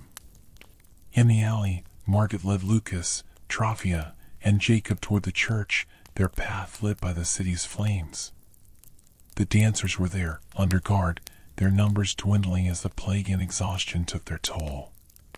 Margaret's sack was lighter now, her roots nearly gone, but she had enough remedy to save a few more. She handed vials to Lucas. "Give these out. I'll make more if we can reach safety." Jacob, his cough worsening, stumbled, his face pale. Lucas caught him, his heart breaking. "You're too sick, Jacob. Stay with your mother." But Jacob pushed away, his eyes fierce. "I can do this," he said, taking a vial and running toward the church. Lucas followed, carrying Trophia, her breathing steadier but weak. The church loomed ahead, its doors guarded but open to the dancers. Inside, the air was cool, the stone walls a brief respite from the chaos. Lucas set Trophia on a pew, administering another dose of remedy. Her eyes opened, meeting his. "Jacob," she whispered, her voice stronger. "He's here," Lucas said, turning to find his son. Jacob was among the dancers, giving a vial to a young girl, her dance slowing as she drank. But his own strength was fading, his cough a desperate sound. Margaret reached him, her face grim. "He needs medicine, now," she said, but her hands were empty, the last of the remedy gone. The church doors burst open, and Dietrich's zealots stormed in, their torches high. "The witch is here," they shouted, spotting Margaret. Lucas pulled Jacob and Trophia behind a pillar, his heart pounding. Margaret faced the mob, her voice steady. "You've seen the dancers slow. The poison's in the grain, not my soul." The zealots hesitated, but Dietrich's voice rose from the crowd. "Burn her." The torches swung, and the church's wooden pews caught fire, the flames spreading fast. Lucas shielded his family, the basket of vials empty, as Margaret stood her ground, the city's fate hanging in the balance. Sanctuary in flames. The church's stone walls, meant to be a sanctuary, were now a trap as flames licked at the wooden pews, sparked by the torches of Father Dietrich's zealots. The air was thick with smoke, stinging the eyes and throats of those inside. Margaret stood defiant before the mob, her figure silhouetted against the growing fire, her voice rising above the chaos. "You've seen the dancers slow," she shouted, pointing to the roped-off corner where the afflicted lay, some still twitching, others calmed by her remedy. "The poison is in the grain, not my soul. End this madness before you burn your own." Lucas crouched behind a pillar, shielding Trophia and Jacob. Trophia's breathing was faint, her body still but feverish, the last dose of Margaret's remedy barely holding her to life. Jacob's cough was a relentless rasp, his face pale and slick with sweat, the wooden cross clutched tightly in his trembling hand. Lucas's heart pounded, torn between protecting his family and aiding Margaret, whose courage was the only thing keeping the mob at bay. Dietrich stood at the church's altar, his black robe singed, his eyes wild with fervor. "The witch deceives you," he roared, raising a torch. "Her potions are the devil's work. Burn her, and God will lift this curse." His zealots, a dozen strong, pushed forward, their torches waving, their faces twisted with fear and rage. The dancers, some now still, were caught in the crossfire, their groans mingling with the crackle of flames. Her Vogel burst through the church doors, flanked by two of bronze guards. "Stop this," he shouted, his voice hoarse from smoke. "The council has seen the remedy work. The grain was poisoned, ergot, as she said." He pointed to Margaret, who stood unwavering, her sack of moonseed's roots at her feet. But Dietrich's followers ignored him, their torches inching closer to the dancers. Lucas whispered to Jacob, "Stay with your mother." He rose, his arm throbbing from the pitchfork wound, and moved toward Margaret, determined to protect her. Jacob, his strength fading, shook his head. "I can help," he gasped, coughing violently. Before Lucas could stop him, Jacob darted forward, slipping through the crowd to Margaret's side. Outside, her brawn struggled to maintain order in the square. The fire from the grain stores and apothecary had spread, consuming stalls and homes near the docks. The mob was fracturing, some swayed by Margaret's proof, others clinging to Dietrich's cries of witchcraft. Braun stood on the Ryle steps, his voice strained. "The healer's remedy works," he shouted. "We've burned the tainted grain. Bring the dancers to safety." But the zealots were relentless, their torches a ring of fire around the church. Braun sent more guards to reinforce Vogel, praying they could stop Dietrich before the city burned to ash. Inside the church, Jacob reached Margaret, his small frame trembling as he handed her the wooden cross. "For luck," he whispered, his cough tearing at him. Margaret's eyes softened, but her focus remained on the dancers. She knelt, crushing the last of her roots into a borrowed cup of water, her hand steady despite the approaching flames. "We need more time," she muttered, handing the cup to Lucas. "Give this to the dancers. Start with her." She nodded toward Trophia. Lucas took the cup, his hand shaking as he poured the remedy into Trophia's mouth. Her eyes fluttered, her breathing steadying slightly, but her fever was relentless. "Hold on," he whispered, tears streaming. He moved to the other dancers, administering the remedy, their twitches slowing, some collapsing into exhausted heaps. Jacob, his strength nearly gone, helped Margaret, holding cups steady as she mixed more remedy. His cough was a desperate sound, his face flushed with fever. Margaret glanced at him, her voice urgent. "You're too sick, boy. Lie down." But Jacob shook his head, his eyes fierce. "Mama needs me." Dietrich's voice rose again, his torch thrust toward Margaret. "You bewitch them all," he screamed, stepping closer. The zealots followed, their flames igniting a tapestry on the wall, the fire spreading fast. Lucas pulled Jacob back, shielding him as the heat grew unbearable. Margaret stood her ground, her voice cutting through the chaos. "Look at them," she shouted, pointing to the dancers. "They're healing. Your fire will kill the innocent."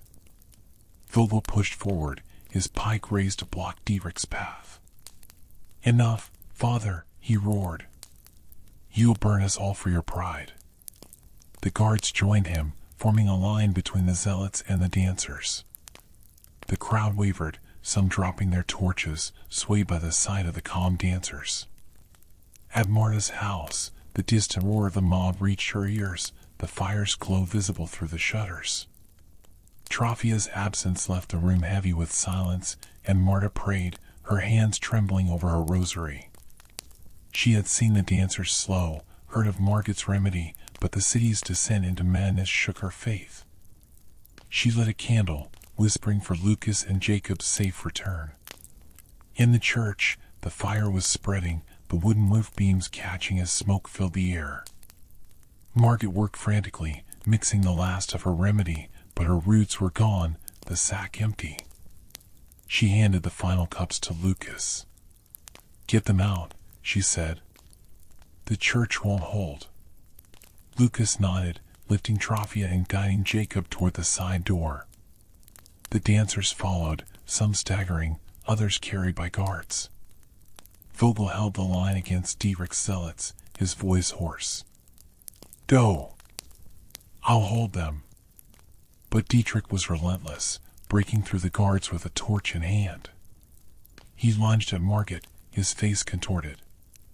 "You'll burn, witch." She dodged, but the torch grazed her arm, singeing her cloak. Jacob, seeing her falter, ran forward, his small body slamming into Dietrich's legs. The priest stumbled, the torch falling, and the flames surged, catching the altar cloth. Margaret grabbed Jacob, pulling him back as the fire roared. "Run," she shouted, pushing him toward Lucas. The church was a furnace now, the smoke choking, the heat unbearable. Lucas carried Trophia, Jacob stumbling beside him as they reached the side door. Margaret followed, her arm burned but her resolve unbroken. Outside, the square was a chaos of smoke and screams. Bronze guards were fighting to hold back the mob, some of whom had turned on Dietrich's zealots, their faith shaken by the dancer's recovery. Vogel emerged, coughing, his cloak singed.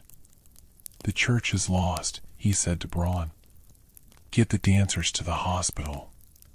Margaret's remedy is all we have." Margaret knelt in the square, administering the last of her remedy to a dancer, a young girl whose twitching stopped as she drank. The crowd watched, their anger fracturing. Braun shouted, "Take the dancers to safety. The healer speaks truth." His guards moved, herding the dancers toward the hospital near the cathedral, their path lit by the city's flames.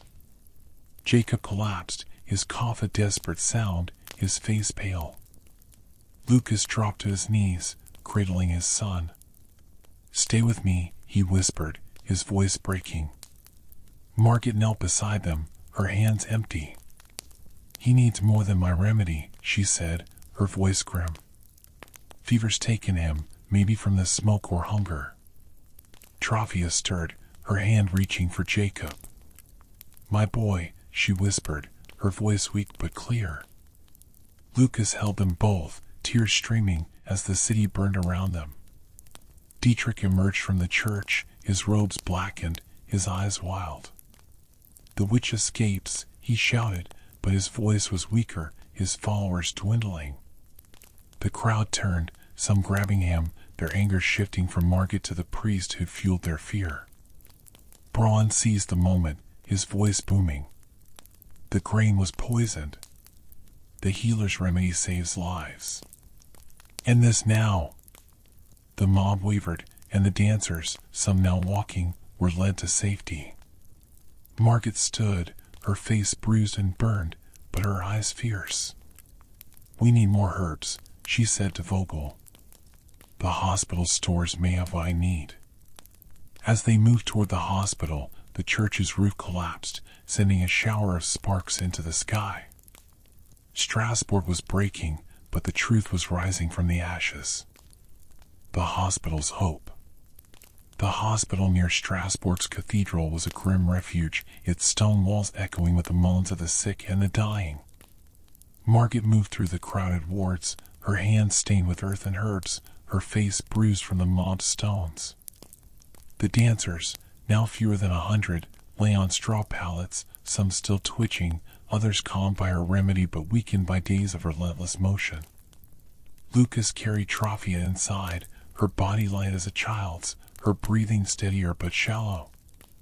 Jacob followed, his cough a relentless rasp, his face flushed with fever. The wooden cross hung from his neck, a small anchor in the storm of chaos. Her Vogel and her Braun stood at the hospital's entrance, directing guards to protect the dancers from Dietrich's remaining zealots. The city was a smoldering ruin, the fires from the grain stores and apothecary barely contained, the docks a charred skeleton. The mob had fractured, some swayed by Margaret's proof, others clinging to Dietrich's cries of witchcraft, now weakened but still dangerous. Braun's voice was hoarse as he addressed the crowd outside. "The healer's remedy works. The grain was poisoned. Help us save the dancers, and we'll rebuild." Margaret worked at a makeshift table in the hospital's corner, sorting through the apothecary's salvaged herbs. The hospital's stores were meager, chamomile, valerian, a few wilted sprigs of feverfew, but no moon's ease, her most potent weapon against the ergot's poison. She ground what she had, mixing it with water from a cracked jug, her hand steady despite exhaustion. "We need more roots," she said to Vogel, who hovered nearby. "The forest has them, but I can't leave." Vogel nodded, his face grim. "I'll send men to the Black Forest. Tell me what to look for." Margaret described the silvery leaves and deep roots of moon's ease, her voice low but urgent. "Be quick. The dancers won't last long." Lucas knelt beside Trophia, her hand in his, her eyes half open. The remedy had slowed her dance, but her fever burned, her skin clammy. "You're strong," he whispered, his voice breaking. "You'll come back to us." Jacob sat beside her, his cough tearing at his chest, his small hand clutching hers. Margaret glanced at him, her concern deepening. "That boy needs medicine, not just for the fever," she said to Lucas.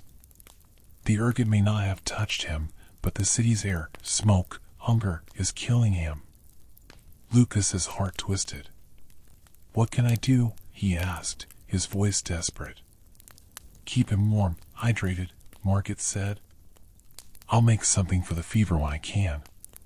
She handed him a vial of her diluted remedy. "Give this to her, small sips. It's all we have for now."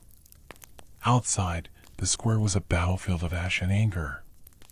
Dietrich's zealots, though fewer, rallied near the cathedral's ruins, their torches flickering in the dawn light. Dietrich himself, his robes blackened, preached from a makeshift platform, his voice weaker but venomous. "The witch has bewitched the council," he shouted. "Her potions are a lie. Only fire will cleanse us." A small crowd cheered, their fear outweighing the evidence of the dancers' recovery. Bronze guards formed a line, their pikes raised to keep the zealots at bay. Vogel approached Braun, his voice low.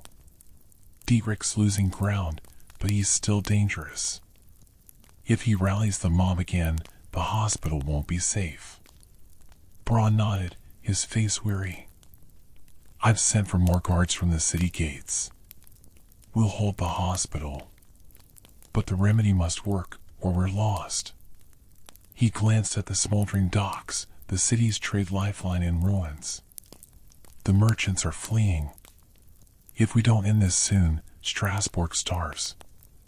In the hospital, Margaret moved among the dancers, administering her diluted remedy. A young man, his legs still twitching, drank and collapsed, his breathing steadying. A woman, her face gaunt, wept as her dance stopped, her hands clutching Margaret's.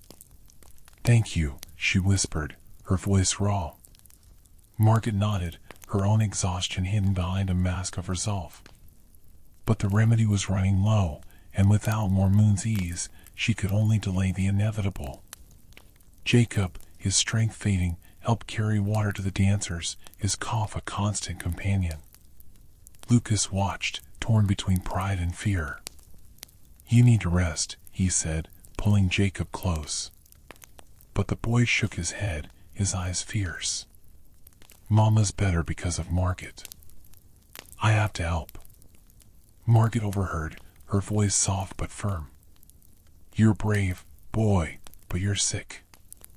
Lie down, where you'll be no use to anyone." She handed Lucas a damp cloth. "Cool his forehead. Keep him still." Jacob reluctantly obeyed, lying beside Trophia, his cough easing slightly as he clutched the cross. Lucas tended to them both, his hands trembling. Trophia's eyes met his, a flicker of recognition. "Jacob," she whispered, her voice stronger. Lucas smiled, tears burning his eyes. "He's here, love. We're all here." At Marta's house, the distant roar of the mob was a constant reminder of the city's fragility. Marta prayed, her rosary worn from use, her faith shaken by the fires and madness. She had heard of the dancers' recovery, of Margaret's remedy, but the cost was clear. Strasbourg was breaking, its people divided, its future uncertain. She lit another candle, whispering for Trophia, Lucas, and Jacob. In the square, Dietrich's zealots made a final push, their torches raised as they charged the hospital's entrance. Bronze guards held the line, but the mob's desperation was a force of its own. Vogel joined the guards, his pike clumsy in his merchant's hands but steady with purpose. "Hold them back," he shouted, his voice carrying over the chaos. A zealot, his face twisted with rage, threw a torch through the hospital's window, shattering glass and igniting a curtain. The dancers inside screamed, and Margaret rushed to douse the flames, her hands blister from the heat. Lucas pulled Trafia and Jacob to a corner, shielding them as smoke filled the ward. "Stay low," he said, his voice hoarse. Margaret, coughing, grabbed a bucket of water, tossing it on the fire. "We need to move the dancers," she shouted to the guards. "The hospital's not safe." The guards hesitated, Braun's orders conflicting with the immediate threat. Margaret took charge, directing Lucas to help carry the dancers to the back of the ward, where a stone wall offered some protection. Jacob, his fever burning, struggled to his feet, helping a young girl whose dance had stopped. His cough was relentless, but he pushed on, his small frame trembling. Margaret watched, her heart heavy. "That boy's too stubborn," she muttered, but admiration flickered in her eyes. Vogel, outside, fought alongside the guards, his pike blocking a zealot's torch. Braun joined them, his sword drawn, his voice booming. "Enough! The healer saves lives. Stand down, or face the council's justice." The zealots faltered, their numbers dwindling as some in the crowd turned on them, swayed by the dancers' recovery. Dietrich, seeing his influence fade, made a desperate move. He climbed onto a cart, his voice a final cry. "The witch deceives you. Burn the hospital, and God will save us." But his words were drowned by the crowd's shifting tide, their anger turning to hope as word of the remedy spread. Inside, Margaret administered the last of her remedy, her hands empty of roots. The dancers were stabilizing, but Jacob's condition was worsening, his cough a desperate sound. She knelt beside him, her voice low. "You've done enough, boy. Rest now." She handed Lucas a cloth soaked in feverfew. "Keep this on him. It's all I have." Lucas nodded, his throat tight. Trafia stirred, her hand reaching for Jacob. "My boy," she whispered, her voice clearer. Lucas held them both, the hospital's walls shaking as the mob's chaos pressed closer. The guards pushed the zealots back, and Braun's voice rose again. "The plague is poison, not witchcraft. Help us save the dancers." The crowd wavered, and the zealots retreated, their torches falling. Strasbourg hung on the edge, its fate tied to Margaret's dwindling remedy and the courage of a few. A fragile dawn. The hospital's stone walls trembled as the fires outside Strasbourg's cathedral raged, the smoke seeping through cracked windows and stinging the eyes of those within. Margaret worked in a cramped corner, her hands trembling from exhaustion as she scraped together the last of the hospital's herbs, feverfew, chamomile, a few wilted sprigs of lavender. Her moonsey's roots were gone, the sack empty, and the diluted remedy she brewed was barely enough for a dozen dancers. The wards were crowded with the afflicted, their twitches slowing but their bodies weakened by days of relentless motion. Trafia lay on a pallet nearby, her breathing steadier but her fever unyielding, her hand clutching Lucas's. Jacob sat beside her, his cough a harsh, relentless sound, his face flushed with a fever that Margaret feared was beyond her remedies. Lucas's eyes were red-rimmed, his arm bandaged from the pitchfork wound, his strength sapped by days of fear and fighting. He watched Margaret, his voice low. "Can you save them?" he asked, his gaze flickering between Trafia and Jacob. "You've done so much, but they're slipping away." Margaret didn't look up, her hands grinding herbs into a paste. "The dancers I can help, if we get more herbs. But your boy's fever isn't ergot, it's the city's sickness, smoke, hunger. He needs rest, clean water, food we don't have." She paused, her voice softening. "And your wife, she's strong, but the poison's deep. Keep her drinking this." She handed him a small cup of diluted remedy, its scent sharp and bitter. Jacob, his strength fading, clutched the wooden cross, his cough shaking his small frame. "Mama's better," he whispered, his voice hoarse. "I know she is." But his eyes were heavy, his breathing labored. Lucas pulled him close, his heart breaking. "You're brave, Jacob. Rest now." Outside, her Braun and her Vogel stood at the hospital's entrance, their guards forming a thinning line against the remnants of Dietrich's zealots. The fires from the grain stores and apothecary had been contained, but the city was a husk, its docks charred, its markets empty. The mob was fracturing further, many now swayed by the dancers' recovery, their faith in Dietrich's cries of witchcraft waning.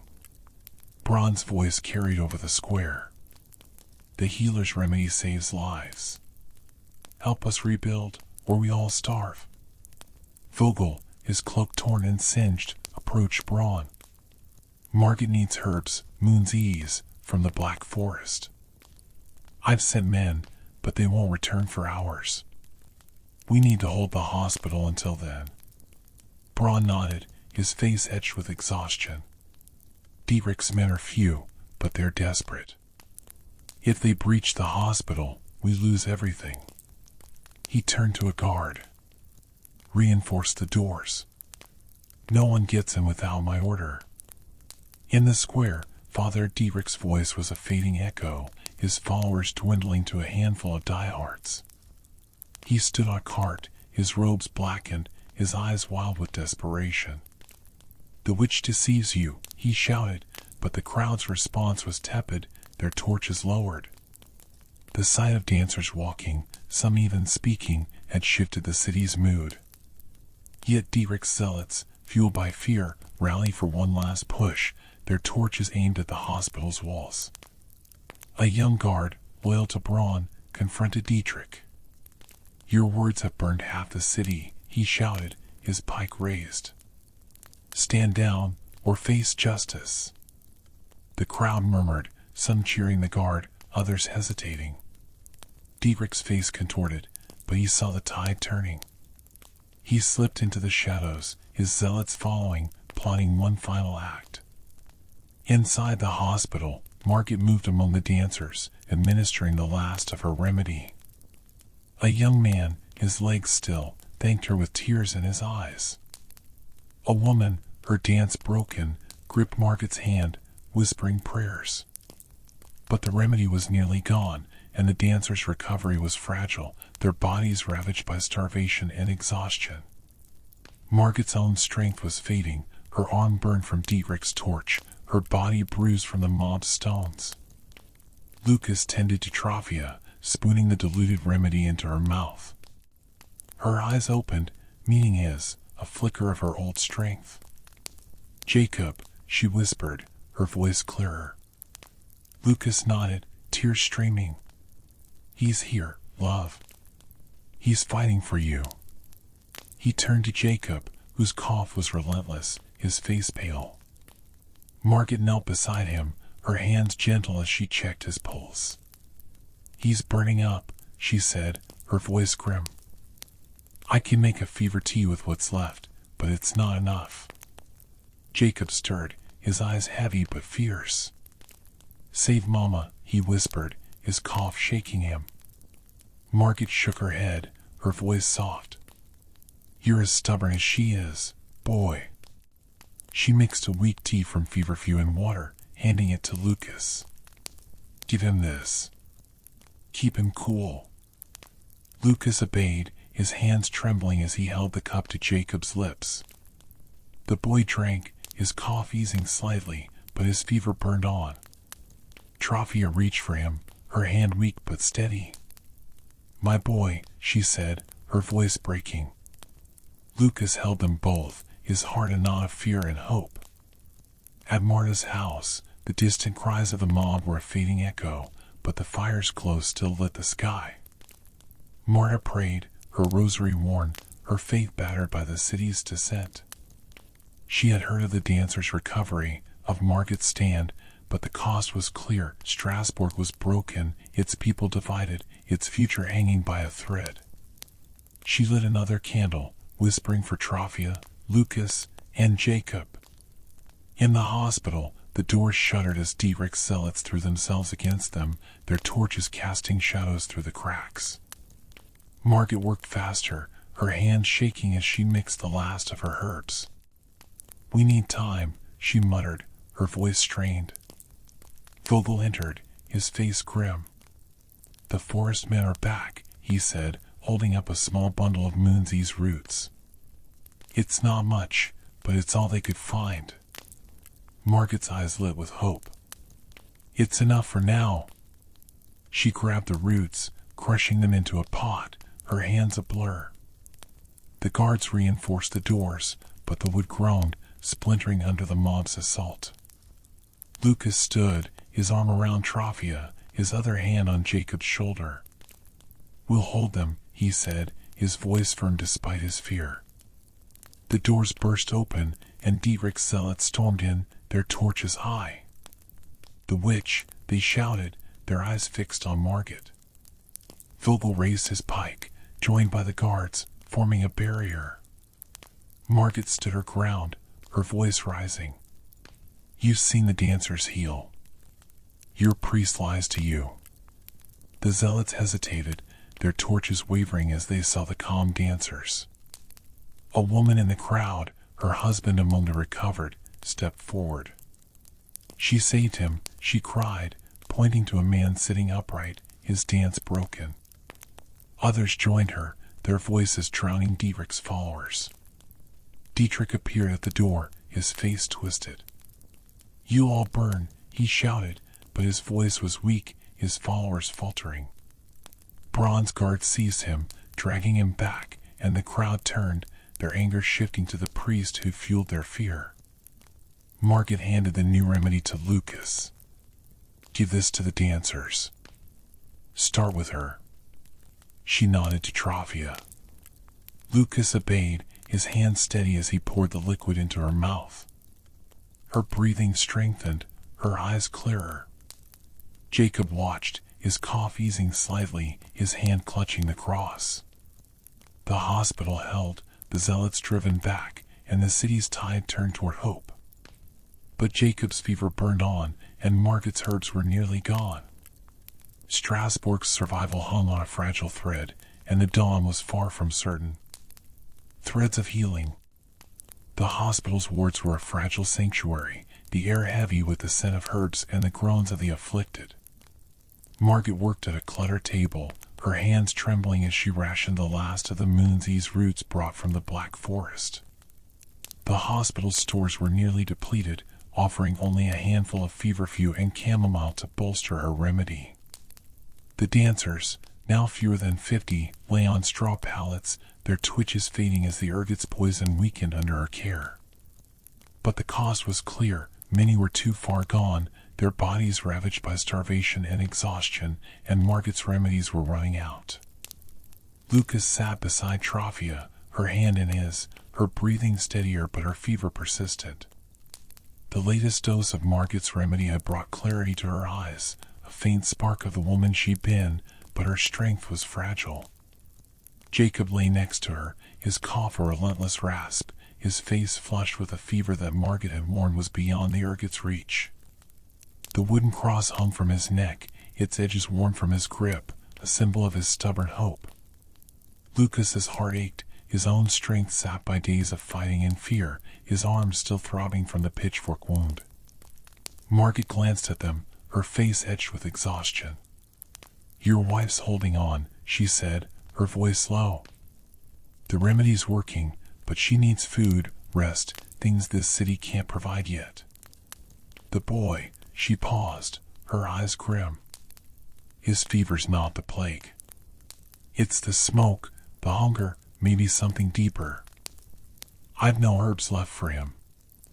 Lucas's throat tightened. What can I do? He asked, his voice barely above a whisper. Keep him cool, hydrated, Margit said, handing him a damp cloth soaked in the last of her feverfew tea. Pray the forest runners find more roots. Without them, we're fighting with nothing. Jacob stirred, his eyes heavy but fierce. Mama's better, he whispered, his cough shaking him. I know she is. He reached for Trafia's hand, his small fingers trembling. Lucas forced a smile, tears burning his eyes. You're right, Jacob. She's fighting.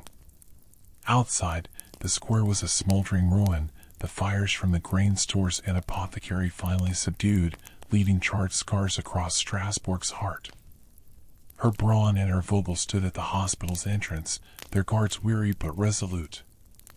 Father Dietrich's zealots had been driven back, their leader seized and confined to the cathedral's undercroft, his cries of witchcraft silenced for now. The crowd had shifted, many now aiding the guards, carrying water to douse lingering flames or helping move the dancers to safety.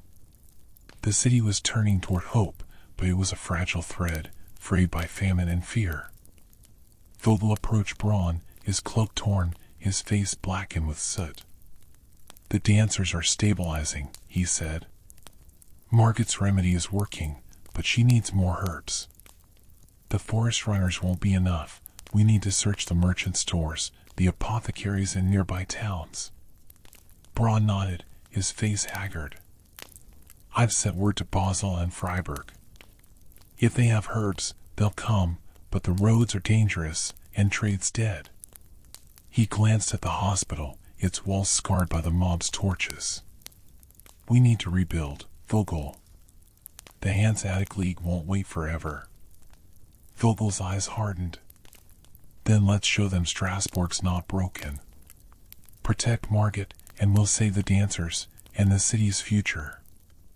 In the hospital, Margit moved among the dancers, her hands gentle as she checked pulses and administered the last drops of her remedy. A young woman, her dance broken, whispered thanks, her eyes clear for the first time in days. A man, his legs still, gripped her hand, tears streaming. But Margit's supply was gone, the pot empty, and the dancer's recovery hung by a thread. She turned to Lucas, her voice urgent.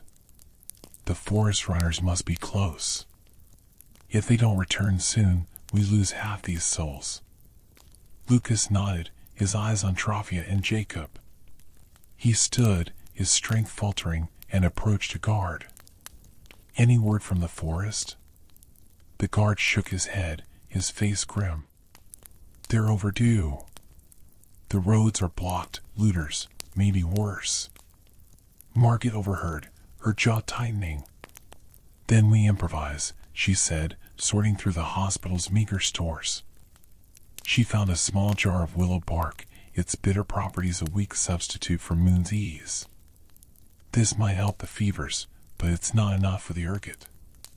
She began grinding the bark, her hands shaking from exhaustion. Jacob, his fever burning, struggled to sit up, his cough tearing at him. "I can help," he said, his voice faint. Margit shook her head, her voice soft but firm. "You've done enough, boy. Rest." But Jacob's eyes were fierce, his hand clutching the cross. "Mama needs me," he whispered, forcing himself to his feet. Lucas grabbed him, his voice breaking. "Jacob, please. You're too sick." But the boy pulled free, stumbling to Margit's side. "I know the forest," he said, his cough shaking him. "I can find the roots." Margit's eyes widened, but she saw the determination in his gaze. "You're not going anywhere," she said, but her voice wavered. She handed him a cup of willow bark tea. "Drink this. It'll ease the fever." Jacob drank, his cough easing slightly, but his strength was fading fast. He collapsed beside Trophia, his hand in hers, his eyes heavy. Trophia stirred, her voice a whisper. "My boy," she said, her fingers tightening around his. Lucas knelt beside them, tears streaming, his heart torn between hope and despair. At Marta's house, the city's chaos was a distant roar, but the fire's glow lingered in the sky. Marta prayed, her rosary worn, her faith battered but unbroken. She had heard of the dancer's recovery, of Margit's stand, and clung to hope for Trophia, Lucas, and Jacob. She lit another candle, whispering their names, her hands trembling. Outside the hospital, the square was quieter, the mob's anger spent. Bronze guards held the line, their pikes steady as the last of Dietrich's zealots retreated.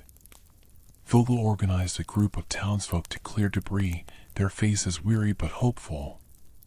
A runner arrived, breathless, his sack heavy with moonsee's roots. From the forest, he gasped, handing it to Vogel. "It's all we could find." Vogel rushed inside, delivering the roots to Margit. Her eyes lit with relief, her hands quick as she began crushing them. "This will save some," she said, her voice steady. "But we need more, enough for the city." She mixed the roots with water, brewing a fresh batch of remedy, her movements precise despite her exhaustion. Lucas watched, his hope rekindled. He gave Trophia the new remedy, her breathing strengthening, her eyes clearer. "You're coming back," he whispered, kissing her forehead. But Jacob's cough worsened, his fever unrelenting. Margit knelt beside him, her face grim. "He needs more than willow bark," she said. "There's a plant, yarrow, in the forest. It could break his fever, but I can't leave." Lucas's heart sank, but he nodded. "I'll go," he said, his voice firm despite his exhaustion. "Tell me what to look for." Margit described the feathery leaves and white flowers of yarrow, her voice urgent. "It grows near streams. Be quick, Lucas. He doesn't have long." Lucas kissed Jacob's forehead, then Trophia's. "I'll be back," he whispered, his eyes burning. He turned to Vogel. "Protect them." Vogel nodded, his pike ready, as Lucas slipped out the hospital's back door, heading for the forest. In the square, Braun addressed the crowd, his voice carrying over the ash and ruin. "The healer's remedy works. The plague is poison, not witchcraft. Help us rebuild, and we'll survive." The crowd cheered, their hope growing, but the city's wounds were deep, its future uncertain. Inside, Margit worked tirelessly, administering the new remedy to the dancers. Their twitches faded, their eyes clearing, but Jacob's condition was a shadow over her efforts. Trophia stirred, her voice stronger. "Where's Lucas?" she asked, her hand clutching Jacob's. Margit hesitated, then answered. "He's gone for medicine, for Jacob." Trophia's eyes filled with tears, but she nodded, her strength returning. "He'll come back," she whispered, her voice a vow. The hospital held, the dancers healed, and Strasbourg's dawn was a fragile promise, but Jacob's fever burned on, and Lucas's journey into the forest was a race against time. The forest's mercy. The black forest loomed dark and silent as Lucas pushed through its tangled undergrowth, his breath ragged in the chill air. The city's fires were a distant glow behind him, their smoke replaced by the earthy scent of moss and pine.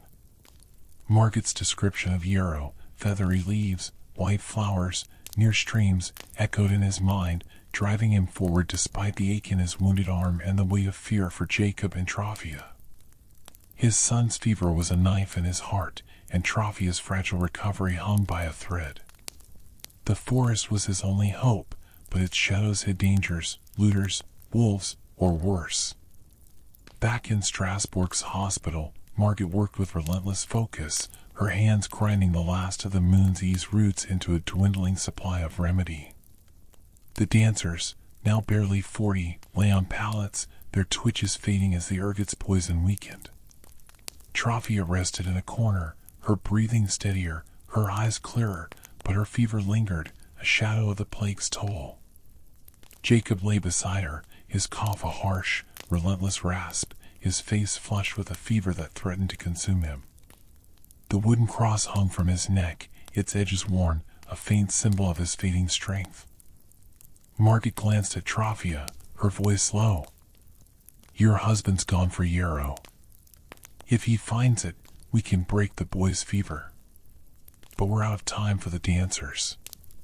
She handed Trophia a cup of diluted remedy, her hands trembling from exhaustion. "Drink this. You're stronger than most." Trophia nodded, her voice weak but firm. Jacob needs you more. Save him. Her hand clutched her son's, her eyes burning with a mother's resolve. Margaret hesitated, then nodded, turning back to her work, her heart heavy with the boy's worsening condition. In the square, her brawn and her Vogel oversaw a fragile calm. The fires were contained, the docks a smoldering ruin, but the crowd had shifted, their faith in Margaret's remedy growing as dancers walked and spoke again. Father Dietrich, confined in the cathedral's undercroft, was a fading threat, his zealots scattered or silenced. Braun addressed the townsfolk, his voice weary but resolute. The plague is poison, not witchcraft. Help us rebuild, and we'll survive this winter. Vogel organized volunteers to clear debris and distribute what little food remained, his merchant's mind calculating the cost of Strasbourg's survival. We need trade, he told Braun. Basil's sending herds, but the roads are slow. If we don't reopen the docks, the Hanseatic League will abandon us. Braun nodded, his face etched with strain. Protect the hospital. Market's our only hope until the runners return. He sent guards to patrol the roads, praying for Lucas and the forest runners to bring back the herbs needed to save the city. In the forest, Lucas followed the sound of a stream, its gurgle a faint guide in the darkness. His lantern flickered, its light barely piercing the fog. Margaret's words, "Euro near streams," kept him moving, but the forest was alive with threats. A twig snapped behind him, and he froze, his hand gripping the knife at his belt. A shadow moved, a looter, his face gaunt, his eyes desperate. "Give me what you have," the man hissed, a blade gleaming in his hand. Lucas raised his knife, his voice steady despite his fear. "I'm here for medicine, not gold. Let me pass." The looter lunged, but Lucas dodged, his wounded arm screaming as he swung. The blade grazed the looter's arm, and the man fled, cursing, into the shadows. Lucas stumbled forward, his breath short, until he reached the stream. There, under the moonlight, he saw them, yarrow plants, their white flowers glowing faintly. He dropped to his knees, cutting the stalks with trembling hands, stuffing them into his cloak. The forest was silent now, but he felt its eyes, its dangers lurking. He turned back, the yarrow his only hope for Jacob. In the hospital, Jacob's fever burned hotter, his cough a desperate sound. Trophia held him, her own strength returning as she whispered prayers, her hand clutching his cross. Margaret worked nearby, administering the last of her remedy to a dancer, a young girl whose twitches stopped, her eyes clearing. But the hospital stores were empty, and Margaret's face was grim. "We need Lucas," she muttered, her hands stained with earth and sap. Trophia's voice broke the silence. "He'll come back. He always does." Her eyes met Margaret's, a flicker of hope amidst the fear. Margaret nodded, her resolve hardening. She turned to a guard. "Any word from the forest runners?" The guard shook his head. "The roads are blocked, looters, maybe bandits. We're holding the hospital, but it's tight." Margaret's jaw tightened. She mixed a weak tea from chamomile, handing it to Trophia. "For the boy. It's not much, but it'll keep him going." Trophia nodded, spooning the tea into Jacob's mouth, his cough easing slightly but his fever unyielding. At Marta's house, the city's chaos was a distant hum, the fire's glow fading as dawn approached. Marta prayed, her rosary worn, her faith battered but holding. She had heard of the dancer's recovery, of Margaret's stand, and clung to hope for Trophia, Lucas, and Jacob. She lit another candle, whispering their names, her hands steady despite the city's wounds. In the square, Vogel rallied the townsfolk, their faces weary but hopeful. A runner arrived, breathless, carrying a small bundle of moonsease roots. "From Freiburg," he gasped, handing them to Vogel. "Basil's sending more, but it'll be days." Vogel rushed to the hospital, delivering the roots to Margaret. Her eyes lit with relief. "This'll save a few more," she said, crushing the roots into a pot, her hands swift. She brewed a fresh batch of remedy, administering it to the dancers, their twitches fading further. But Jacob's condition was a shadow over her efforts. She knelt beside him, checking his pulse, her face grim. "He's slipping," she said to Trophia. "If Lucas doesn't return soon." Trophia's hand tightened on Jacob's. "He will," she said, her voice fierce. "He has to." Lucas stumbled through the forest, the arrow heavy in his cloak, his strength fading. The city's glow guided him, but the path was treacherous, the ground uneven. A wolf's howl echoed, and he froze, his knife ready, but the sound faded. His arm throbbed, blood seeping through the bandage, but he pushed on, Jacob's face in his mind. As he neared the city gates, a group of looters blocked his path, their faces gaunt, their weapons crude. "Give us the herbs," one growled, a club raised. Lucas's heart pounded, but he stood his ground. "They're for my son," he said, his voice steady. "Let me pass, or we all lose." The looter hesitated, then stepped aside, his desperation tempered by Lucas's resolve. Lucas ran, the gates in sight, his breath a desperate prayer. In the hospital, the wards were quieter, the dancers stabilizing, but Jacob's cough was a relentless reminder of the stakes. Margaret worked tirelessly, her remedies saving lives, but her eyes were on Jacob, his fever a battle she couldn't win alone. Trophia held him, her own strength growing, her voice soft as she sang a lullaby, her hand clutching his cross. The hospital doors burst open, and Lucas staggered in, his cloak stained with mud and blood, the arrow clutched in his hands. "I found it," he gasped, handing the plants to Margaret. Her face lit with hope, her hands quick as she crushed the arrow, mixing it with water. "This'll break his fever," she said, brewing a tea and handing it to Trophia. Small sips. Trophia spooned the tea into Jacob's mouth, his cough easing, his breathing steadier. Lucas knelt beside them, tears streaming. "You're safe," he whispered, his hand on Jacob's forehead, feeling the fever begin to break. Margaret watched, her exhaustion tempered by relief. "He'll live," she said, her voice soft. "But the dancers need more. We're not done." The hospital held, the city stirred with hope, and Strasbourg's dawn was a fragile promise, its future tied to the courage of a few. The tide turns.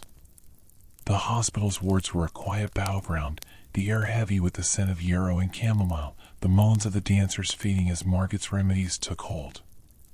The number of afflicted had dwindled to fewer than 30, their twitches nearly gone, their bodies frail but alive. Margaret stood at her makeshift table, her hands stained and trembling, rationing the last of the moon's ease roots and yarrow from Lucas's forest hall. Her face was gaunt, her arm bandaged from the burn, but her eyes burned with resolve. The city was turning, its faith in her growing, but the cost of the plague was etched in every survivor's face. Lucas sat beside Trophia, whose strength was returning, her fever breaking under the steady doses of remedy. Her hand gripped his, her eyes clear, a faint smile touching her lips for the first time in weeks. "We're here," she whispered, her voice soft but steady. Jacob lay beside her, his cough quieter, his fever easing under the yarrow tea's influence. The wooden cross rested on his chest, a symbol of his stubborn courage. Lucas's heart ached with relief, but his arm, still bandaged from the pitchfork wound, throbbed, a reminder of the city's scars. Margaret approached, checking Jacob's pulse, her voice low. "He's through the worst," she said, her tone guarded. "But he's weak, hunger, smoke, exhaustion. Keep him resting." She glanced at Trophia. "You're stronger. Help me with the dancers, if you can." Trophia nodded, her resolve hardening. "I owe you my life," she said, her voice firm. "I'll do what I can." She rose, shaky but determined, and followed Margaret to the pallets, helping to steady a dancer as Margaret administered a dose. Lucas watched, pride and fear mingling. "Be careful," he whispered, his hand on Jacob's forehead, feeling the coolness returning. The boy stirred, his eyes opening. "Mama's helping?" he asked, his voice faint but hopeful. Lucas smiled, tears pricking his eyes. "She's strong, like you." Outside, the square was a scarred expanse of ash and debris, the fires extinguished but the docks a ruin. Her Braun and her Vogel stood at the hospital's entrance, their guards weary but vigilant. Father Dietrich's zealots were gone, their leader locked in the cathedral's undercroft, his influence broken by the dancers' recovery and the crowd's shifting faith. The townsfolk, once a mob, now worked to clear the square, carrying water and food to the hospital, their hope rekindled. Vogel addressed a group of merchants, his voice steady. "The Hanseatic League will return if we show strength. The docks are gone, but we can rebuild. Protect the hospital, and Margaret will save the dancers." He glanced at Braun. "Send word to Basel and Freiburg, more herbs, supplies. We need them now." Braun nodded, his face etched with fatigue. "The roads are open again. I've sent runners. But the famine's coming, without trade, we're finished." He turned to a guard. "Double the watch on the hospital. No one threatens the healer." In the hospital, Margaret and Trophia moved among the dancers, their hands gentle but quick. A young man, his dance fully stopped, sat up, his eyes clear. "I thought I was lost," he whispered, gripping Margaret's hand. A woman, her legs still, wept with relief, her family crowding around her. But Margaret's supply was nearly gone, the yarrow and moonseed's roots a dwindling pile. She turned to Trophia, her voice low. "We've saved most, but a few are too weak. Without more herbs, they won't last." Trophia's jaw tightened, her strength growing. "What can I do?" she asked, her hand steady as she held a dancer's trembling arm. "Keep them calm," Margaret said. "Talk to them, give them water. Hope can do as much as medicine sometimes." She turned back to her table, mixing a final batch of remedy, her hands shaking from exhaustion. Jacob, his fever broken but his body weak, watched from his pallet, his eyes following his mother. He struggled to sit up, his cough quieter but persistent.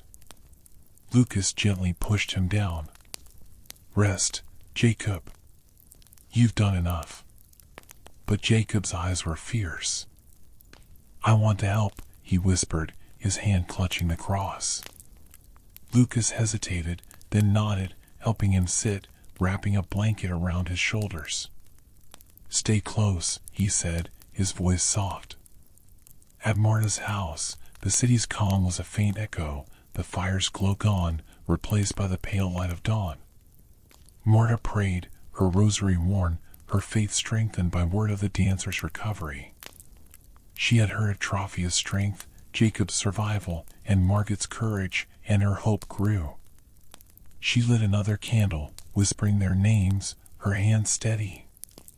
In the square, a runner arrived, breathless, his sack heavy with herbs from Basel, more moon's ease, yarrow, and feverfew. Vogel took the sack, rushing to the hospital. "Margaret," he called, setting it on her table. "This came faster than we hoped." Margaret's eyes lit with relief, her hands quick as she sorted the herbs. "This'll save the rest," she said, crushing the roots, her exhaustion pushed aside by urgency. She brewed a fresh batch, handing vials to Trophia, who moved among the dancers, her strength a beacon. The dancers drank, their twitches fading, their breathing steadying. The hospital filled with whispers of gratitude, the air lighter despite the scars. Jacob watched, his strength returning, his cough a faint echo. He rose, shaky, and helped Trophia, holding a dancer's hand as she drank. Margaret glanced at him, a faint smile breaking through her fatigue. "You're a fighter, boy," she said, her voice soft. Lucas stood beside Trofia, his hand on her shoulder, his heart swelling. "You're back," he whispered, kissing her forehead. She smiled, her eyes bright. "We all are," she said, her hand squeezing Jacob's. But the city's peace was fragile. A group of Dietrich's last followers, hidden in the cathedral's shadows, plotted to free their leader. A young zealot, his face gaunt, slipped into the undercroft where Dietrich sat, his eyes burning with defeated rage. "The city turns against you," the zealot whispered, handing him a knife. "But we can strike one last time." Dietrich's lips curled, his voice low. "The witch must fall. Gather the faithful. We'll hit the hospital at dusk." The zealot nodded, slipping away, his torch hidden. In the hospital, Margaret worked tirelessly, the new herbs a lifeline. The dancers were stabilizing, their numbers down to a handful still needing care. She turned to Lucas and Trofia, her voice steady. "We've done what we can here. The city needs food, trade. Vogel's working on it, but it's your strength now, yours and the boys, that'll show Strasbourg it can heal." Trofia nodded, her resolve firm. "We'll help rebuild," she said, her hand on Jacob's shoulder. "For all of us."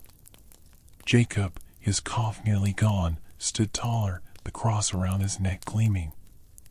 "I'm not afraid," he said, his voice stronger. Lucas smiled, pride and relief washing over him. As dusk fell, the hospital was a beacon of hope, its wards quieter, its survivors stronger. But outside, the zealots gathered, their torches hidden, their knives sharp.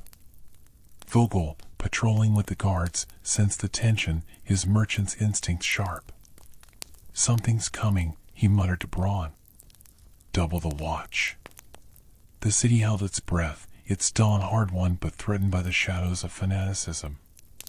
Margaret, Trofia, Lucas, and Jacob stood together, their courage a fragile shield against the coming storm. The last stand. Dusk settled over Strasbourg, casting long shadows across the hospital's stone walls. The wards were quieter now, the remaining dancers, fewer than 20, resting on pallets, their twitches nearly gone under Margaret's remedies. The air was thick with the scent of yarrow and chamomile, a fragile hope amidst the city's scars. Margaret stood at her table, her hand steady but her body weary, sorting the last herbs from Basil's shipment. Her arm, bandaged from the burn, ached, but her resolve held firm. Trofia, stronger now, helped distribute water, her movements careful but determined. Lucas sat beside Jacob, whose fever had broken, his cough a faint echo, the wooden cross resting on his chest as he slept. Margaret glanced at Trofia, her voice low. "The dancers are stable, but we're out of moonsies again. If more fall ill, we're defenseless." She paused, her eyes on Jacob. "He's stronger, but he needs food, rest, same as the city." Trofia nodded, her hand brushing Jacob's hair. "We'll rebuild," she said, her voice firm. "For him." Lucas met her eyes, his heart swelling with pride. His arm, still bandaged from the pitchfork wound, throbbed, but he stood, ready to protect his family. Outside, the square was a scarred expanse, the fires extinguished, the docks a charred ruin. Her Braun and her Vogel stood at the hospital's entrance, their guards doubled, their faces tense. The city was turning toward hope, its people clearing debris and sharing meager rations, but Vogel's instinct sensed danger.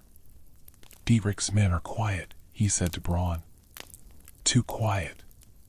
They're planning something." Braun's jaw tightened. "He's locked in the undercroft. His zealots are scattered. But we'll keep the watch." He glanced at the hospital, its walls a beacon of survival. "Margaret saved us. We owe her everything."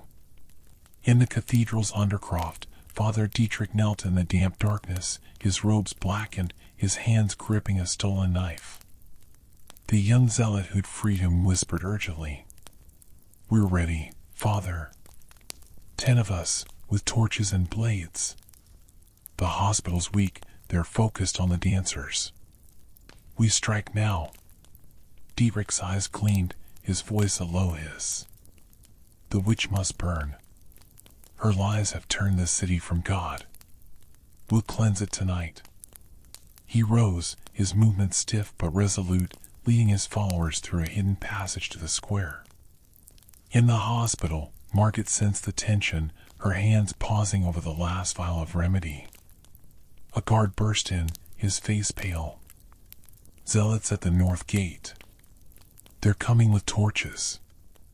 Margaret's heart sank, but her voice was steady. "Bar the doors. Protect the dancers."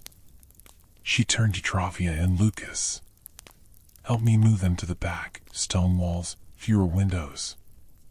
Lucas lifted Jacob, whose eyes fluttered open, his voice weak. "What's happening?" Lucas forced a smile. "Just keeping you safe, son." Trophia helped carry a dancer, her strength a quiet fire, her eyes scanning the ward. "We won't let them win," she said, her voice fierce. The hospital's doors groaned as the zealots struck, their torches casting shadows through the cracks. Margaret directed the guards, her voice calm but urgent. "Hold the entrance. We need time." She handed Trophia a knife from the apothecary's tools. "If they break through, stay behind me." Trophia gripped the knife, her resolve unshaken. "I'm with you," she said, standing beside Margaret as the dancers were moved to the back. Outside, Vogel and Braun rallied the guards, their pikes forming a line against the zealots. The square was alive with shouts, the townsfolk joining the fight, their faith in Margaret stronger than Dietrich's fading cries. A woman, her husband saved by the remedy, threw a stone at a zealot, shouting, "The healer's no witch." Others followed, their anger turning on Dietrich's men. Dietrich emerged, his knife gleaming, his voice a desperate roar. "The witch deceives you. Burn the hospital, and God will save us." But his followers were few, their torches wavering as the crowd pushed back. Vogel swung his pike, knocking a zealot down, his voice booming. "The plague's poison, not witchcraft. Stand down." In the hospital, the doors splintered, and 3 zealots broke through, their torches high. Margaret faced them, her knife raised, her voice cutting through the chaos. "You've seen the dancers heal. Your priest lies." The zealots hesitated, their eyes flickering to the dancers, some now sitting up, their faces clear. Trophia stood beside Margaret, her knife steady, her strength a beacon. Lucas shielded Jacob, his own knife drawn, his heart pounding. A zealot lunged, his torch aimed at Margaret, but Trophia struck, her blade grazing his arm. He dropped the torch, and Margaret kicked it into a bucket of water, the flame hissing out. The guards pushed through, subduing the zealots, their numbers bolstered by townsfolk. Dietrich burst in, his knife raised, his eyes wild. "You'll burn, witch," he screamed, lunging at Margaret. Lucas moved faster, tackling him, the knife clattering to the floor. The guard seized Dietrich, dragging him back, his screams fading as the crowd cheered. Jacob, his strength returning, stood, his voice faint but fierce. "She saved us," he shouted, his cough quiet now. The townsfolk echoed him, their voices a tide of hope, drowning Dietrich's last cries. At Marta's house, the city's calm reached her, the fires gone, the dawn brightening. She prayed, her rosary steady, her faith restored by word of the dancers' recovery and Dietrich's defeat. She lit a candle for Trophia, Lucas, and Jacob, her heart lighter. In the hospital, Margaret knelt beside the dancers, her remedies exhausted but their recovery holding. Trophia helped, her strength a quiet miracle, her hands gentle as she comforted a young girl. Lucas held Jacob, his fever gone, his cough a faint memory. "You're safe," Lucas whispered, tears streaming. Margaret turned to them, her face weary but relieved. "The dancers will live," she said. "But the city needs more than medicine now, food, trade, hope." She looked at Trophia. "You're strong enough to help rebuild." Trophia nodded, her eyes bright. "We all will," she said, her hand on Jacob's shoulder. The boy smiled, the cross around his neck gleaming, his strength returning. Vogel entered, his face worn but hopeful. "The zealots are gone. Dietrich's locked away, and the council's behind you, Margaret. Basil's sending more herbs, and the docks are being cleared." He paused, his voice soft. "You saved Strasbourg." Margaret shook her head, her voice quiet. "The city saved itself. I just showed the truth." She looked at Lucas, Trophia, and Jacob. And they carried it. Outside, Braun addressed the crowd, his voice strong. "The plague is broken. The healer's remedy has saved us. Rebuild the docks, the markets, Strasbourg will rise." The townsfolk cheered, their hands already moving to clear debris, their hope a fragile but growing flame. The hospital was a beacon, its wards quiet, its survivors strong. Margaret, Trophia, Lucas, and Jacob stood together, their courage a foundation for the city's future. But the scars remained, and the work of rebuilding was just beginning. Rebuilding from ashes. The morning sun broke through Strasbourg's smoky haze, casting a pale light over the hospital's stone walls. The wards were nearly empty now, the last of the dancers, fewer than a dozen, resting on pallets, their bodies still, their recovery a quiet miracle. Margaret stood at her table, her hands sorting through a fresh shipment of herbs from Freiburg, Moon's Ease, Yarrow, and Feverfew, enough to ensure no new outbreaks. Her face was lined with exhaustion, her arms still bandaged from the burn, but her eyes held a steady resolve. She was no longer just a healer but a symbol of the city's survival. Lucas and Trophia sat together, their hands clasped, watching Jacob sleep on a pallet nearby. His fever was gone, his cough a faint memory, the wooden cross resting on his chest a testament to his courage. Trophia's strength had returned, her fever broken, her eyes bright with the fire of survival. "We made it," she whispered, her voice soft but strong. Lucas kissed her hand, his own strength tempered by the scars of their ordeal. His arms still ached, but his heart was lighter. Margaret approached, her voice low. "The dancers are stable. No new cases in days. The ergot's gone with the grain." She glanced at Jacob. "He's strong, like his mother. But the city's starving. We need food, trade, or this victory means nothing." Trophia nodded, her resolve firm. "We'll help rebuild. For Jacob, for everyone." Lucas squeezed her hand, his voice steady.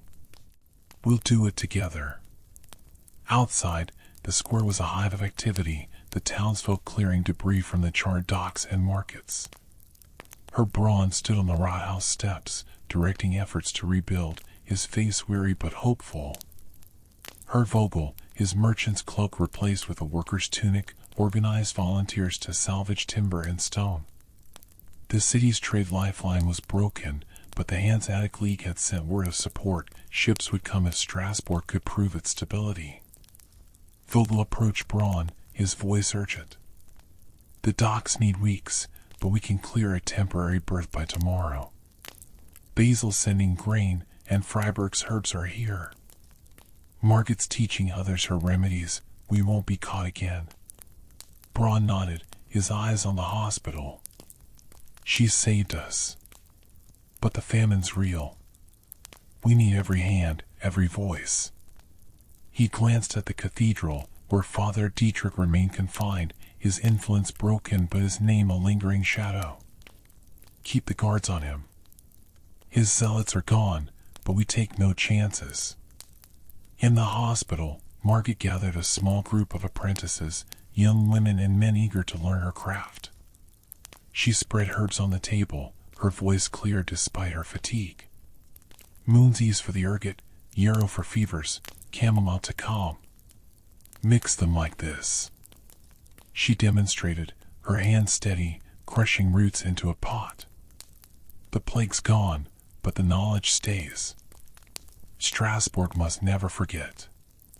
Trophia joined them, her strength a quiet force. She helped grind herbs, her hands learning the rhythm, her presence inspiring the apprentices. You saved my son, she told Margaret, her voice soft. I'll make sure this lives on. Jacob, awake now, watched from his pallet, his eyes bright. He rose, shaky but determined, and approached the table. Can I learn too? He asked, his voice stronger. Margaret smiled, a rare warmth breaking through her exhaustion. You've earned it, boy. Start with this. She handed him a yarrow sprig, showing him how to strip its leaves. Lucas watched, pride swelling. He joined the effort, carrying water and herbs, his strength returning with his family's recovery. The hospital was no longer just a place of healing but a school, a foundation for the city's future. At Marta's house, the city's calm was a balm, the dawn bright and clear. Marta prayed, her rosary steady, her faith restored by the dancers' recovery and Dietrich's defeat. She had visited the hospital, seen Trophia's strength, Jacob's smile, and Margaret's work, and her hope was a quiet fire.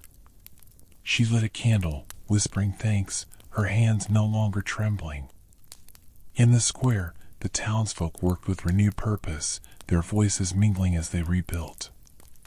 A young woman, her brother among the recovered dancers, hammered nails into a new market stall, her face set with determination. A man, his wife saved by Margaret, hauled timber to the docks, his strength fueled by gratitude. The city was scarred, but its heart was beating again. Vogel oversaw the temporary berth, directing merchants to unload Freiburg's grain. This'll feed us for weeks, he told Braun. The League's watching. If we hold, they'll send more. He glanced at the hospital, where Margaret's apprentices were visible through the windows, learning her craft. She's the key. Her knowledge keeps us alive.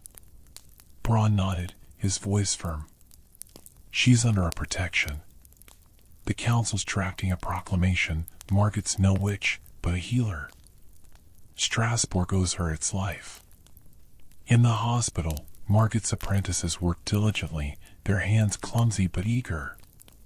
Trophia proved a quick study, her hands steady as she mixed remedies, her presence calming the dancers still recovering. Jacob, his strength growing, helped carry vials, his cough gone, his eyes bright with purpose. Lucas watched, his heart full, his arms pain a distant ache. But a shadow lingered. A guard burst into the ward, his face pale. A zealot was seen near the cathedral. Dietrich still locked up, but someone freed his knife.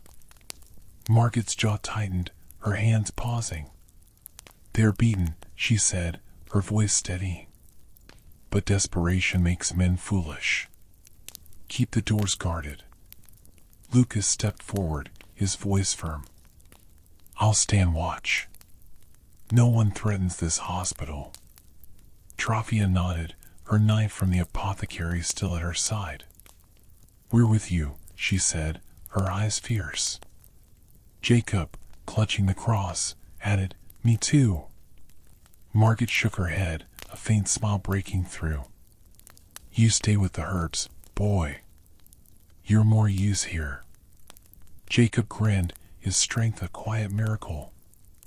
As night fell, the city's calm held, the square alive with the sounds of hammers and voices. Vogel returned to the hospital, his face weary but hopeful. The birth's ready. Grain's coming tomorrow. You've done it, Margaret. She shook her head, her voice quiet. The city did it. I just showed the way. She looked at Trafia, Lucas, and Jacob. And they carried it. But the guard's warning lingered. In the cathedral's shadows, a lone zealot, his face gaunt, slipped through a side door, Dietrich's knife in his hand. He moved toward the hospital, his eyes wild with fanaticism, his torch hidden. The city's peace was fragile, its scars deep, and one last spark could undo it all. Lucas stood at the hospital's entrance, his knife ready, his eyes scanning the darkness. Trafia joined him, her hand on his arm, her strength a quiet fire. Jacob watched from inside, his hands busy with hurts, his cross gleaming. Margaret worked on, her apprentices learning, her legacy taking root. The city held its breath, its dawn a hard-won promise, its future tied to the courage of those who had faced the plague and won. The final spark. The hospital stood as a beacon in Strasbourg's scarred heart, its stone walls bathed in the soft glow of dawn. The wards were nearly silent, the last dancers, now fewer than 10, resting peacefully, their bodies free of the ergot's grip thanks to Margaret's remedies. She worked at her table, her hands steady despite the exhaustion etched into her face, teaching her apprentices to mix moon's ease and yarrow. Her arm, still bandaged from the burn, ached, but her resolve was unshaken. She was no longer just a healer but the architect of the city's survival, her knowledge a shield against future plagues. Lucas and Trafia stood at the ward's edge, their hands clasped, watching Jacob help Margaret's apprentices with a quiet determination. His fever was gone, his cough a faint memory, and the wooden cross around his neck gleamed as a symbol of his resilience. Trafia's strength had returned, her eyes bright with purpose, her recovery a quiet miracle. Lucas's arm, still sore from the pitchfork wound, was a minor ache compared to the relief of seeing his family whole. "We've come through," he whispered, kissing Trafia's forehead.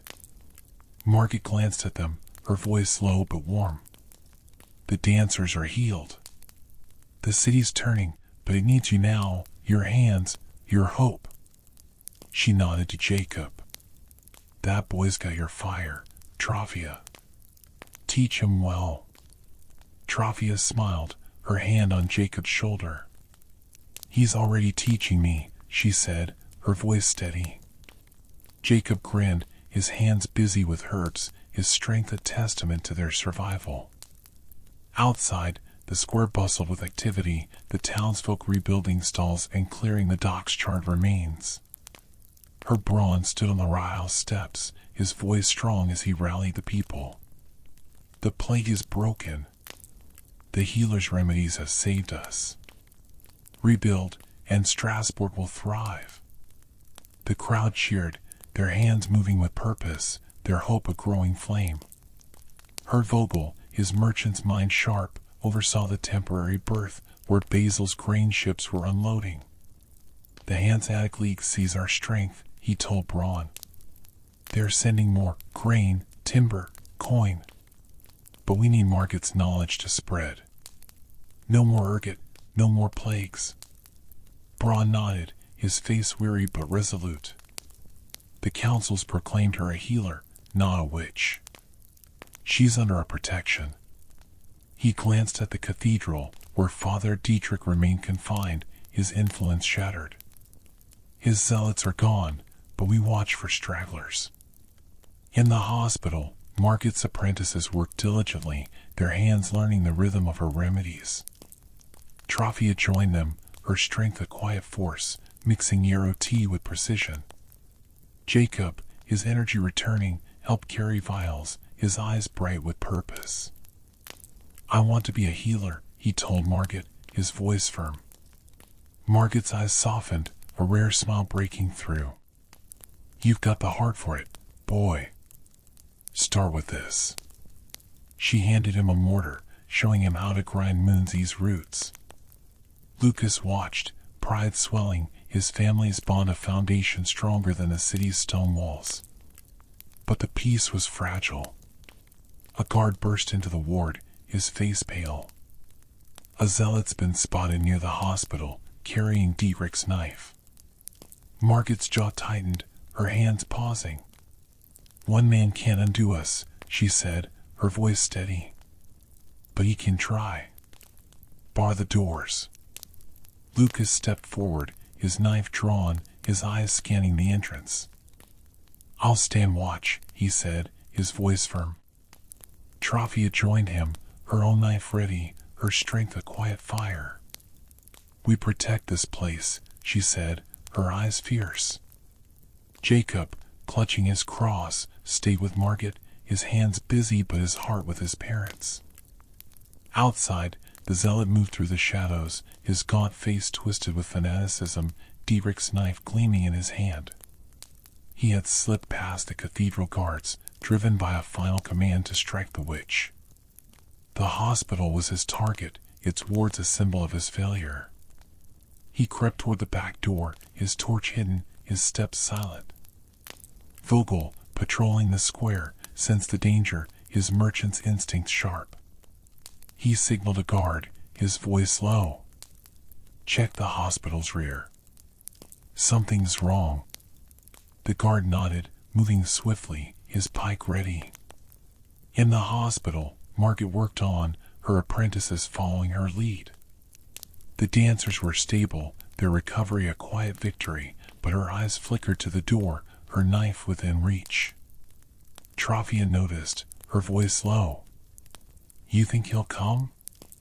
Margaret nodded, her voice grim. "One man, desperate, can do damage. Stay sharp." She handed Trafia a vial of remedy.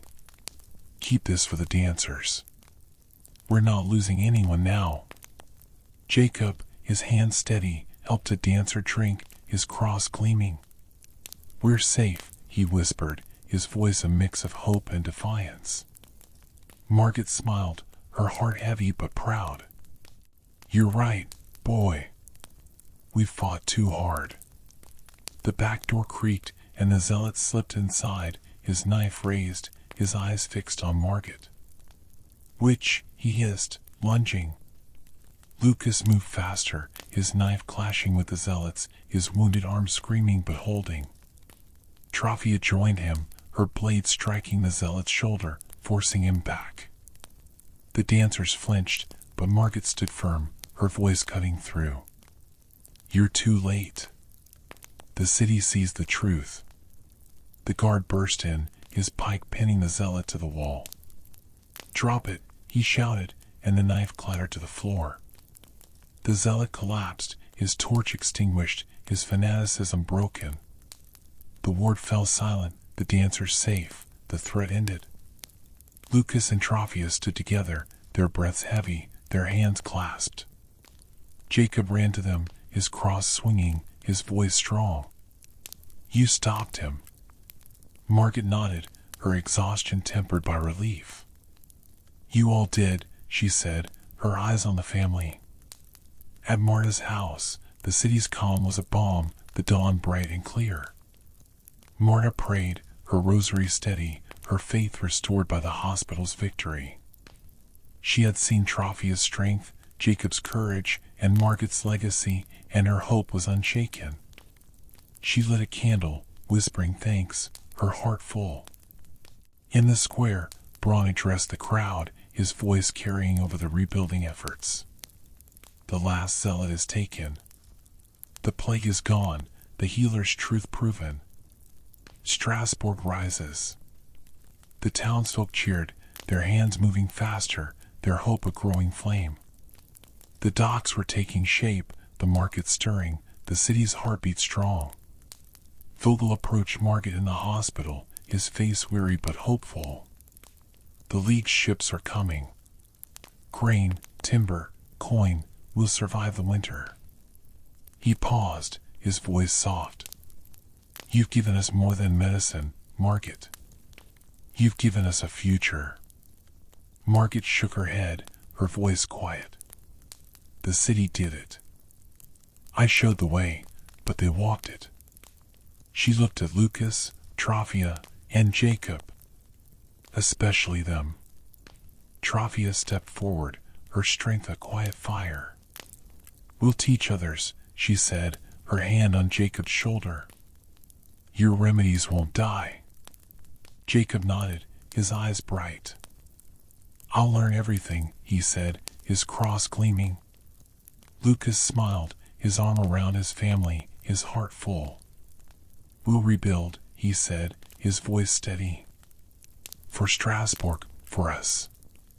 The hospital was a beacon, its wards empty of dancers, its survivors strong.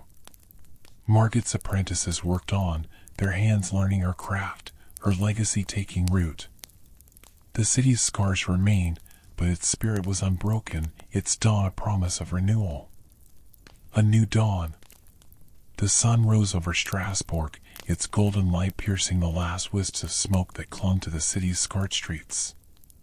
The hospital, once a battleground, stood quiet, its wards empty of dancers, its stone walls a testament to survival. Margaret stood outside, her hands no longer stained with herbs, her arm healing beneath its bandage. She surveyed the square, where townsfolk hammered nails into new market stalls and hauled timber to rebuild the docks. Her remedies had broken the plague, and her legacy was taking root in the apprentices she trained, their hands now skilled with moon's ease and yarrow. Lucas, Trophia, and Jacob stood together near the hospital's entrance, their faces lit by the dawn. Trophia's strength had fully returned, her eyes bright with purpose, her hand clasped in Lucas's. Jacob, his fever and cough gone, held the wooden cross, its edges worn but gleaming, a symbol of his courage. Lucas's arm, still sore from the pitchfork wound, was a faint ache compared to the warmth of his family's survival. We're whole, he said, his voice soft, his eyes meeting Trophia's. Margaret approached, her face weary but warm. The ergot's gone, she said, her voice steady. No new dancers, no poison in the grain. Strasbourg's free. She looked at Jacob, a rare smile breaking through. You fought as hard as any, boy. Your mother's fire's in you. Jacob grinned, his voice strong. I'm going to be a healer, like you. Trophia squeezed his shoulder, her pride evident. We'll all help, she said. The city needs us. In the square, her brawn stood on the rawhouse steps, his voice carrying over the bustling crowd. The plague is ended. The healer's truth has saved us. Rebuild, and Strasbourg will thrive. The townsfolk cheered, their hands moving with purpose, their hope a steady flame. The docks were rising, new timber forming a temporary berth where Hanseatic ships unloaded grain and supplies. The market stirred, merchants calling out wares, the city's heartbeat strong. Herr Vogel, his merchant's tunic replaced with a worker's apron, oversaw the docks, his eyes sharp. He approached Braun, his voice optimistic. The league's committed, grain, timber, coin for months. Margaret's apprentices are spreading her remedies to Basel and Freiburg. We won't be caught again. Braun nodded, his face lighter. The council's named Margaret a healer of Strasbourg, her knowledge protected. Dietrich's trial begins tomorrow, he'll answer for his fires. He glanced at the cathedral, its undercroft silent, the last zealot's threat extinguished. The city's ours again. In the hospital's courtyard, Margaret gathered her apprentices, now a dozen strong, their faces eager. She spread herbs on a table, her voice clear. Moon's ease stops the ergot's poison, yarrow breaks fevers, chamomile calms the mind. Learn these, teach others, and Strasbourg stays strong. She demonstrated, her hand steady, her legacy a living shield. Trophia joined them, her hands skilled from days of learning, her presence a quiet force. She mixed a batch of yarrow tea, her movements precise, her eyes meeting Margaret's. I'll teach Jacob, she said. He'll carry this forward. Jacob, standing nearby, helped an apprentice grind roots, his cross gleaming. I won't forget, he said, his voice firm. Not ever. Margaret nodded, her heart heavy with pride. You're already a healer, boy. Keep learning. Lucas watched, his strength restored, his role shifting from protector to builder. He carried timber to the square, helping raise a new stall, his hands steady despite the ache in his arm. The townsfolk worked beside him, their faces marked by loss but lifted by hope. A woman, her son among the healed dancers, thanked him, her voice thick. Your family saved us all. Lucas shook his head, his voice soft. Margaret did. We just held on. At Marta's house, the city's renewal was a quiet hum, the dawn bright and clear. Marta prayed, her rosary worn but steady, her faith restored by Strasbourg's survival. She had visited the hospital, seen Trofia's strength, Jacob's courage, and Margaret's legacy, and her heart was full. She lit a final candle, whispering thanks for her friends, her hands calm. In the square, the docks were nearly complete, the temporary berth bustling with ships. Vogel directed merchants, his voice carrying over the clatter of crates. Grain for weeks, timber for months, he told Braun. The League trusts us again. Strasbourg's back. A young merchant, his wife healed by Margaret, approached Vogel. We're naming our stall after her, he said, pointing to a new structure. Margaret's Market.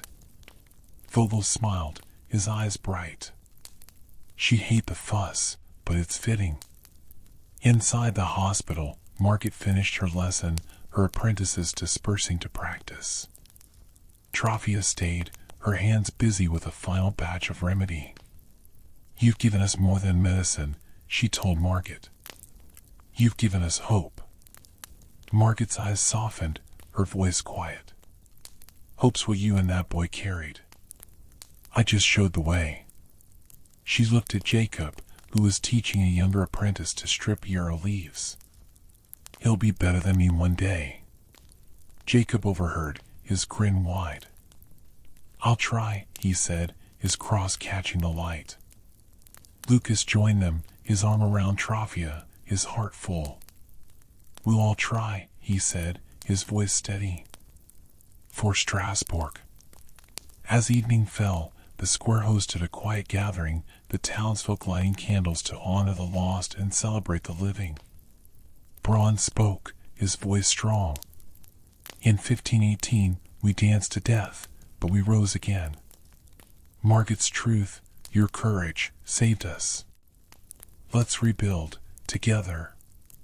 The crowd cheered, their candles a sea of light, their hope unshaken. Lucas, Trofia, and Jacob stood together, their candles bright. Trofia whispered to Jacob, You're our strength. He smiled, his cross gleaming, his voice clear. You're mine. Margaret stood at the edge, her presence quiet but powerful. A woman approached, her daughter healed, and pressed a small loaf of bread into Margaret's hands. For you, she said, tears in her eyes. Margaret nodded, her throat tight, accepting the gift. Vogel joined them, his face weary but hopeful. The docks are open. The city's alive. He looked at Margaret. You're staying, aren't you? Margaret hesitated, her eyes on the horizon, then nodded. Strasbourg's home. I'll teach, he'll keep watch. She glanced at Lucas, Trofia, and Jacob. They'll do the rest. The night was clear, the stars bright over Strasbourg's healing heart. The hospital, now a school for healers, stood as a beacon, its wards empty but its legacy full. Lucas and Trofia walked home, Jacob between them, his steps light, his cross a quiet reminder of their fight. The city's scars remained, but its spirit was unbroken, its future a promise forged in fire and hope.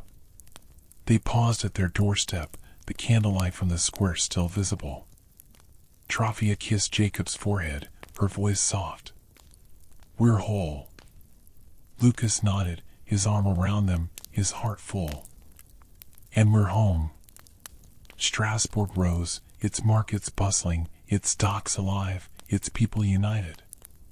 Margaret's remedies, Jacob's courage, Trophia's strength, and Lucas's love were the threads that wove its new dawn, a city reborn from the ashes of 1518. Epilogue, the healer's legacy. 5 years had passed since the summer of 1518, when Strasbourg danced on the edge of ruin. The city stood transformed, its docks bustling with Hanseatic ships, its markets alive with the calls of merchants and the clatter of carts. The scars of the fires remained, charred stones in the cathedral's shadow, gaps where stalls once stood, but the city's heart beat strong, its people bound by a shared survival. The dancing plague, a fevered memory, was spoken of in hushed tones, a tale of poison and courage, of a healer who turned the tide. Margaret stood at the edge of the market square, her hair streaked with gray, her hands no longer stained with herbs but steady with purpose. The hospital, now a school for healers, bore her name, Margaret's Hall, etched above its stone archway. She taught there, her apprentices spreading her knowledge to Basel, Freiburg, and beyond. Moon's Ease, yarrow, and chamomile were now staples in every apothecary, a shield against the ergot's return. Her arm, scarred from the burn, was a quiet reminder of her fight, but her eyes held a peace she'd never known before. She watched the square, where Jacob, now 15, helped a young healer set up a stall, offering remedies to travelers. His wooden cross still hung around his neck, its edges worn smooth, a symbol of the boy who'd faced death and won. He was tall now, his cough long gone, his hands skilled with herbs, his dream of becoming a healer taking shape under Margaret's guidance. "Like this?" he asked, grinding yarrow with a mortar, his voice steady. Margaret nodded, a rare smile breaking through. "You're better than I was at your age, boy. Keep at it." Jacob grinned, his eyes bright, his future a promise to the city he helped save. Lucas and Trophia stood nearby, their hands clasped, their faces marked by time but lifted by hope. Lucas, his arm healed but scarred, had become a leader in the rebuilding, his carpentry skills shaping the new docks and market stalls. Trophia, her strength a quiet fire, worked with the merchants, ensuring grain was tested for ergot, her voice a steady force in the council's trade talks. Their home, once a place of fear, was now a haven filled with laughter and the scent of bread. Trophia approached Margaret, her eyes warm. "You've given us more than remedies," she said, her voice soft. "You've given us a future." She glanced at Jacob, helping a customer with a vial of chamomile tea. "He's your legacy." Margaret shook her head, her voice quiet. "He's yours, Trophia. You and Lucas carried him through. I just showed the way." Lucas joined them, his arm around Trophia. "We're all here because of you, Margaret. Strasbourg's alive because of what you did." He looked at the square, where children played, merchants bartered, and healers offered their wares. "This is what we fought for." At the cathedral, her Braun stood with her Vogel, their roles now formal, Braun as council leader, Vogel as trade master. Father Diedrich's trial had ended years ago, his exile a quiet resolution, his name a fading shadow. The cathedral's bells rang, a call to unity, not fear. Vogel pointed to the docks, where ships unloaded grain and timber. "The League trusts us again," he said. "Your proclamation saved Margaret, saved us all." Braun nodded, his face lined but calm. The city learned its lesson. No more witches, only healers. He glanced at Margaret's hall, where apprentices trained, their voices carrying over the square. "She's made sure of that." Marta, now older, her hands worn but steady, stood at her doorstep, watching the square. Her rosary rested in her pocket, her faith strengthened by Strasbourg's renewal. She visited Margaret's hall often, bringing bread for the apprentices, her heart full from seeing Trophia, Lucas, and Jacob thrive. She lit a candle in her window each night, a quiet thanks for the city's survival, for the friends who become family. In the square, a festival marked the 5th anniversary of the plague's end. Candles lit the dusk, their glow a tribute to the lost and a promise to the living. Braun spoke, his voice strong. In 1518, we danced through darkness, but we rose through courage. Margaret's truth, your hands rebuilt this city. Let it stand as a beacon of hope. The crowd cheered, their candles a sea of light. Lucas, Trophia, and Jacob stood together, their flames bright. Jacob held his cross, his voice clear as he whispered to his parents, "We did it." Trophia smiled, her hand squeezing his. "You did, my love." Lucas kissed her forehead, his heart full. "We all did." Margaret stood at the edge, her presence quiet but powerful. A young healer, trained by her, approached, offering a sprig of yarrow. "For you," she said, her eyes bright. Margaret took it, her throat tight, and nodded. "For Strasbourg," she said, her voice soft. As the festival continued, music filled the square, a lute and drum echoing where screams once rang. The docks bustled, the markets thrived, and Margaret's hall stood as a testament to truth over fear. Lucas, Trophia, and Jacob danced, not with the plague's madness, but with joy, their steps light, their bond unbreakable. Strasbourg's dawn was no longer fragile but fierce, a city reborn from the ashes of 1518, its people united, its future bright. Margaret watched, her work done, her legacy alive in every healer, every hand that rebuilt, every heart that beat with hope.